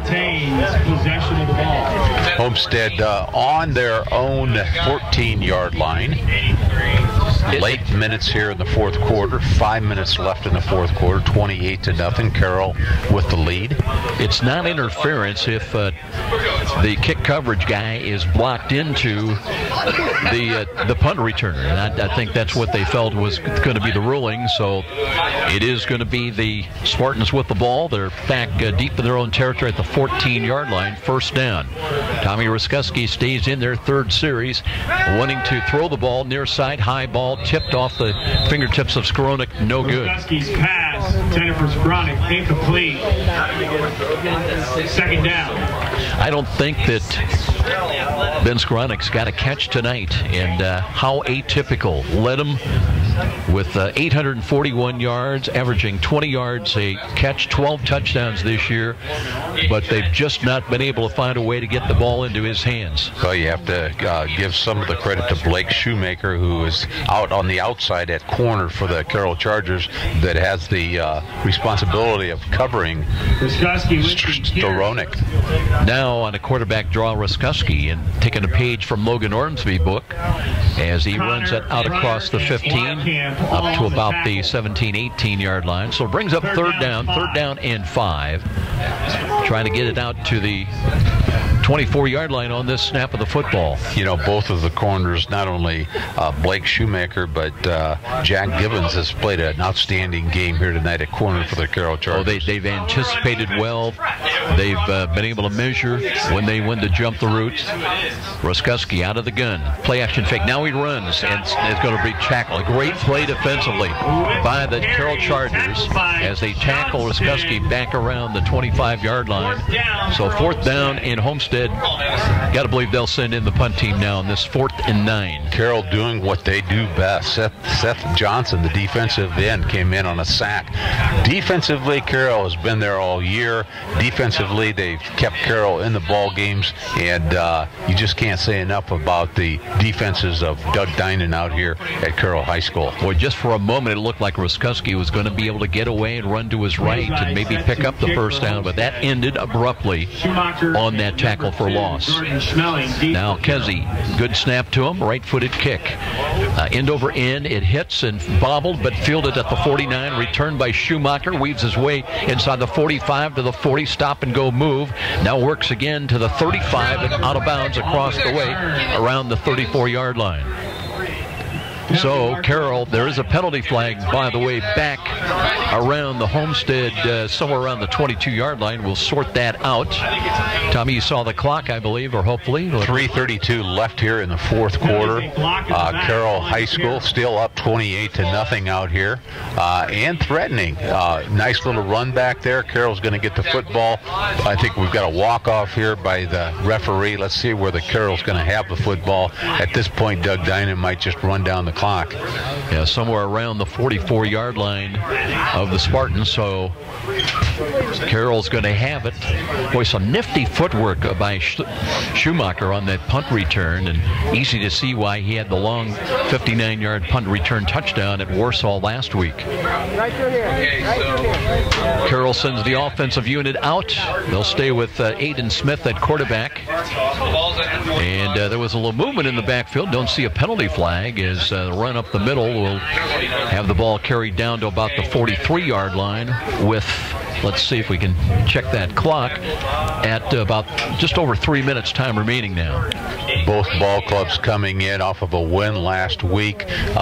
We had a chance to see Homestead and Northrop last week. Of course, Homestead was on a dry field AstroTurf. Ormsby was throwing all over the field to Skronik and any receiver he wanted to. We come out here and Carroll turns the tables, but the Carroll has won all year. You have to pat them on the back, and we can see why, because they are a team, looks like a team of destiny. They're resilient, Tom. They can play in almost any kind of condition. You know, Homestead last week, 56 points on their artificial surface. Here tonight, zip so far. There's a run angle to the left, and Anzavino brought down. Pretty good play in the flats defensively by the Spartans. It'll bring up third down. But it'll bring up third down and 6, and the clock, the big factor, the waning moments of this ball game. Do you think the AstroTurf that the Spartans had the luxury of playing on this year had anything to do with them not adjusting as quickly to the conditions here tonight? Well, I mean, just historically, you talk about teams that play on artificial surface and then have to go onto grass. It can be a change, but I still go back with the wet and the cold. That's the biggest difference here tonight. Trips a bunch line up to the right side. Aiden Smith wants to throw, rolling to his right side, looking, being pursued, gets rid of it, throws it down. He's got a catch. Got a catch at the 25-yard line, and they come up, and Aiden Smith just waited. There's Cody Dinan on the reception. So how about that? The two quarterbacks hooking up, and they'll move the chains, and Carroll comes once again. Well, Cody Dinan is a great athlete. We've seen him at quarterback. We've seen how he could throw the football, run the football. Now we can see how he receives the football. Good move by the head coach. So that's a gain down to the 24-yard line now. 1st and 10. of tonight's game, we will be presenting the sectional. They will have the sectional championship trophy awarded here, 28-0 in Carroll. They're looking for their 4th straight win over the Homestead Spartans going over the last couple of years. 1:49 left here on the clock in the 4th quarter. Let's see if we've got some new numbers in there. They're going to stay with Hayden Newland into the ball game, wide to the left side, and no surprise, there's Enzavino running off, carrying tacklers though, down inside the 20-yard line to about the 19. And time for maybe just another snap or two. 2nd and 5. Carroll's got the football threatening again. Don't think they're going to go to the air. They have 28 points here, 28-0. 1:24 left in the ball game. Last couple of snaps coming up. And it's going to be the 11th straight win on the year for this Carroll Charger team. You know, and it's amazing. You look week after week, and a lot of the so-called media experts picked Carroll to lose, and they have defied all the prognosticators, haven't they?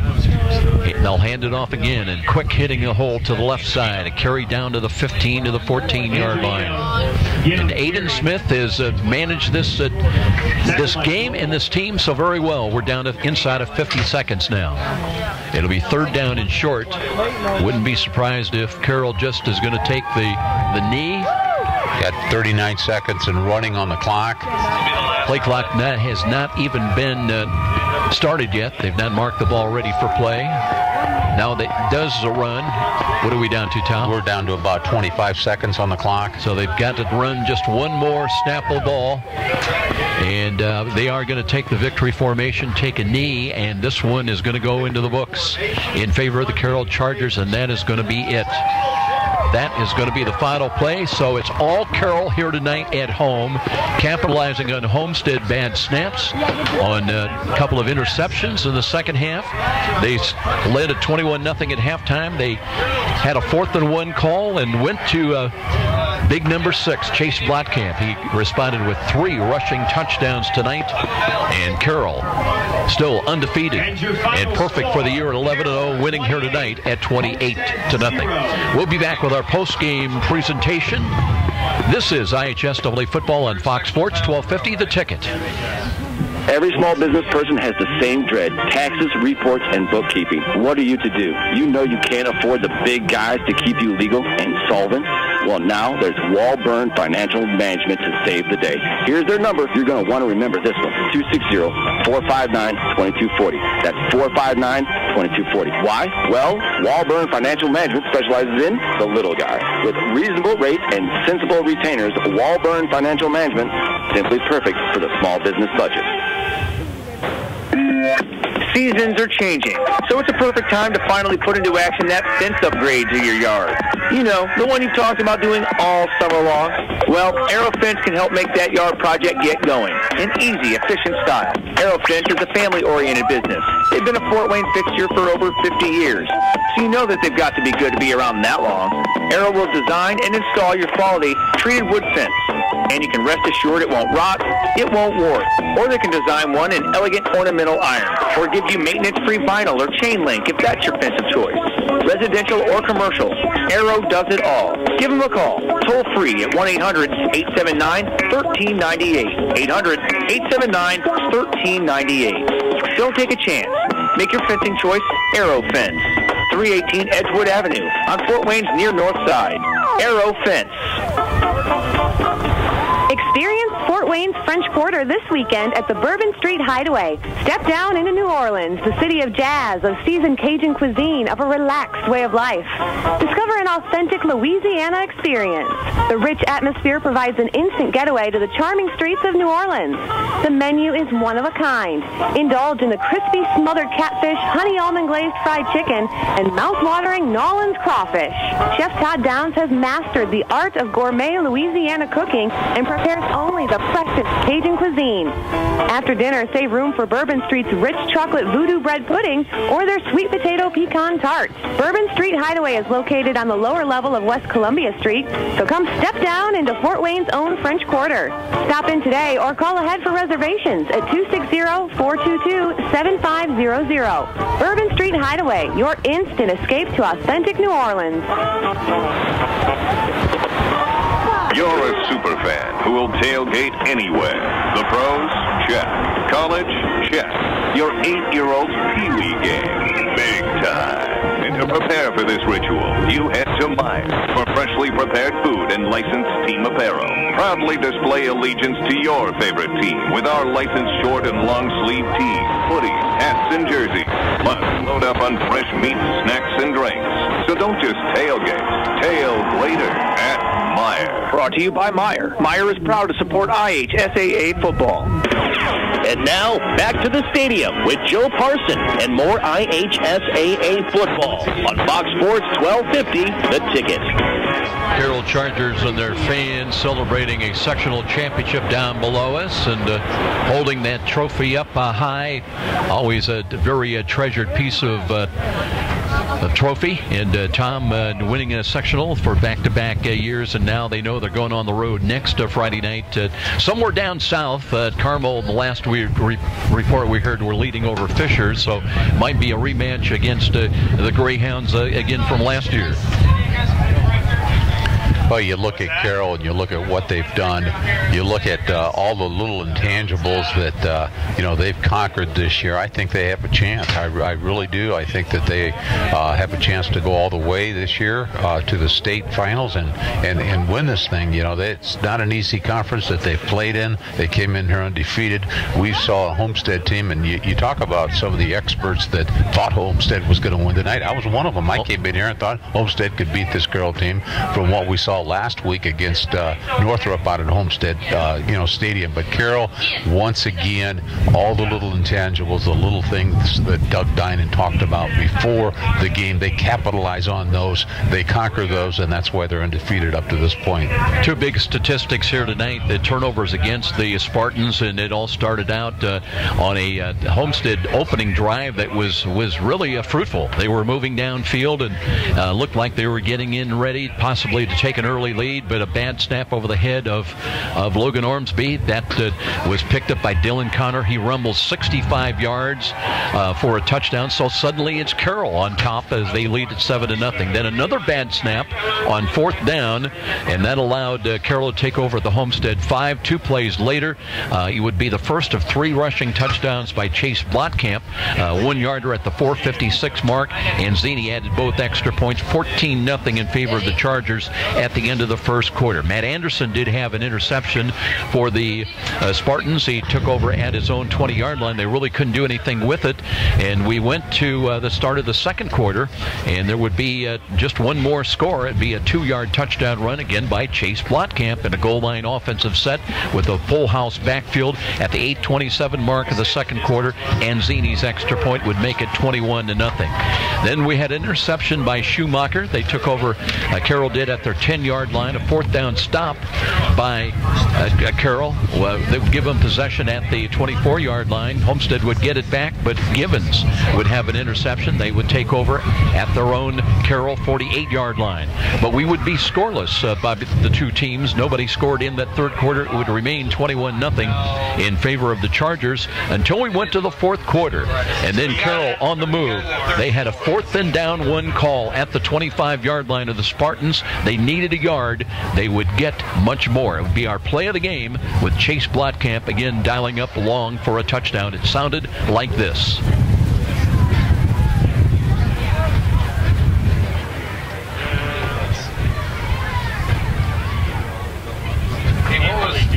What did Fred say Schumacher's record was? So a big run in Chase Blotkamp. Who would have guessed 3 rushing touchdowns tonight? Part of the 28-0 victory here tonight by the Carroll Chargers. Eric Dunton would also have another, the 3rd interception of the night by the Chargers. And they would basically just run out the clock here tonight and win it for their 11th straight victory of the year by a final score of 28-0. Let's take another timeout. We'll be back and we'll try to get you some scores from elsewhere as it's Carroll winning a sectional championship on the road next week in the regional. This is IHSAA football on Fox Sports 1250 The Ticket. I am your typical mom. Christy Newhouse for the Parkview Heart Institute. I'm entrenched in my kids' lives, and I eat a healthy diet, and I'm actually probably the last person you expect to have a major heart event like this happen. One day last year, Christy awoke to deep pain in her chest and jaw that later spread to her arm. I ended up going to Parkview's ER, and they told me I was having a massive heart attack. Teams from Parkview's ER and Heart Institute worked together to save Christy's life, treating the heart attack, restarting her heart after she suffered a cardiac arrest, inserting 2 stents, and equipping her with a wearable defibrillator that was developed in part from clinical research done right here at Parkview. Fantastic, fantastic care. To learn more about Parkview's life-saving cardiac care and research, go to parkview.com. Parkview Heart Institute. Not for profit, all for you. I'm Kathy, and I've worked for Midwest America for 10 years. I like to get to know the people that I'm helping or assisting. So to do that, I get to know things about their life that are happening, whether they are going on a cruise and how to save for that cruise, or whether they're going to have another child and what they're going to name those children, because you have to know their personal life in order to really help them meet their financial goals. Midwest America, all together, better. Next time you're downtown and needing to feed your sweet tooth, you're just a few steps away from Rudy's, Fort Wayne's perfect location for stocking up on those famous to brands gourmet chocolates the Summit City is famous for. Rudy's is located just catty corner from the main entrance to Parkview Field. In fact, Rudy's is a great place to meet up with friends before an event at the ballpark. There's even outside patio seating, ideal for relaxing after work. With a wide assortment of adult beverages and aromas to choose from as well, Rudy's, distinctly different in downtown Fort Wayne. You've heard the saying, it's all about the Benjamins. Nothing could be more true at Tom Steele Tire, where it's all about saving you money. For over 35 years, this family-owned business has been saving Fort Wayne drivers lots of Benjamins. Offering quality tires and ASE-certified mechanical service for your car, and that includes an oil change and tire rotation special, all for just $24.95. 2 convenient locations in Fort Wayne to serve you. Tom Steele Tire, not just a tire store, but a complete automotive center. If you are one of the many Hoosiers suffering for years from neck and back pain, we have good news for you. Did you know there are now new non-surgical approaches to easing, reducing, and even eliminating pain in the neck, back, and spine? You are invited to Aaron Chiropractic, located on Fort Wayne's northeast side in College Park, just off Stelhart Road, to discover a new approach, a new treatment plan for pain relief and pain management. The start to a pain-free lifestyle may be just a phone call away. What are you waiting for? Call Aaron Chiropractic to set up an initial visit. Their number is 260-492-8811. One call. That can mean the return to a life without pain. Aaron Chiropractic. From humble roots some 30 years ago, the name Ruoff Home Mortgage has been built upon a legacy of making dreams of home ownership a reality. Loan officers Doug and Julie Carroll are proud to help you establish your roots with a mortgage for your new home. They understand that every borrower is different, and they work hard to get you a mortgage that fits your needs. Call the Carroll team at 602-9768 to find out which program is right for you. When you need a mortgage that is simple and straightforward from a hometown name you can trust, call Doug and Julie Carroll at Ruoff Home Mortgage, 602-9768. Miss a great high school game recently? Or simply want to revisit that game-changing electric play that turned everything all around? Well, now there's a great new opportunity to do just that. Catch all the exciting action of our live radio broadcast simply by visiting SummitCitySports.com after our game broadcast. Plus, many other high school sports highlights to choose from as well. It's all new and available now at SummitCitySports.com.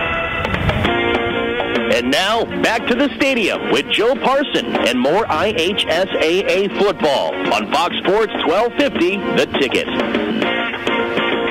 Carroll with the sectional championship win here tonight at home, 28-0 over Homestead. Let's get you caught up on some other scores elsewhere. In the 3A sectional 27, it was Bishop Luers winning over Heritage 33-9 tonight. And let's look at 4A sectional 19. And a low-scoring ball game, Tom. It was Columbia City. They won at New Haven tonight by a final score of 7-3 over the Bulldogs. Elsewhere in the 5A matchups, Snyder on the road tonight at Huntington North. The Panthers get the job done as they won it over the Vikings 30-21. One other score, Wayne holds on. They defeat North by a final score of 40-35 here tonight. So Homestead will bow out. Their season ends at 8-3. And for the Carroll Chargers, now they've won 17 of their last 18 ball games going back to last year. They're a perfect 11-0 this year and headed, we understand, to Carroll. That'll be a regional assignment at Carroll against the Greyhounds next Friday night in the 6A matchup there. But an impressive performance here tonight by the Chargers. Blotkamp with the rushing touchdowns. But, the guy we mentioned his name a lot, and I thought he really did a good job, stepped up. How about Nick Parker running the football tonight? Nick Parker was a surprise tonight. Alex Anza here we go. Anza-Vino came into the game leading, the Carroll Chargers, but Parker had some beautiful runs here tonight. But you have to give credit to the whole Carroll football team, defensively and offensively, and specialty teams capitalized on the big mistakes. We had some wind conditions. We had snow in the first half, and of course they contributed to the mistakes. But Carroll does everything well. They capitalize on the little things and the big things. They're resilient. You talked about them being resilient coming in here, and that's a big part of their success. And if you're Chad Zoman, you're going to be waking up in cold sweat tonight and thinking about those bad snaps and the turnovers. And just one of those nights. They just did not have the better of it dealing with the conditions. That is going to wrap things up here tonight. We'll sort things out as where we'll be next week. We'll take a look at the pairings of who survived and who moves on. We know one thing, though. It'll be Carroll moving on to the regional against Carmel 1 week from tonight. 28-0, the final here tonight, a sectional championship, and still perfect on the year are the Carroll Chargers. Special thanks to our studio producer. His name was Patrick Plummer. For Tom Freistroffer, I'm Joe Parson. So long, everybody. Thanks so very much for listening. You've been listening to IHSAA Football, presented by Parkview Hospital Randalia, your resource for health, and Fox Sports 1250, The Ticket. Proud sponsors of tonight's game also include Meyer, where you get higher standards and lower prices. By Momper Insulation, with over 40 years of quality, professional insulation. By Walburn Financial Management, providing affordable solutions to bookkeeping and tax problems. By Midwest America Credit Union, altogether better. By Arrow Fence, Fort Wayne's oldest name in fencing. By Columbia Street West, downtown on the Landing, a Fort Wayne favorite for 25 years. Aaron Chiropractic, specializing in spinal health. By Stiefel, a firm of choice. Ruoff Home Mortgage, a great name to know when you need a mortgage. And with special promotional consideration by the Fort Wayne Journal-Gazette. Nobody delivers the goods each morning like the Journal-Gazette. And thank you for tuning in for the IHSAA Football Game of the Week here on Fox Sports 1250, The Ticket.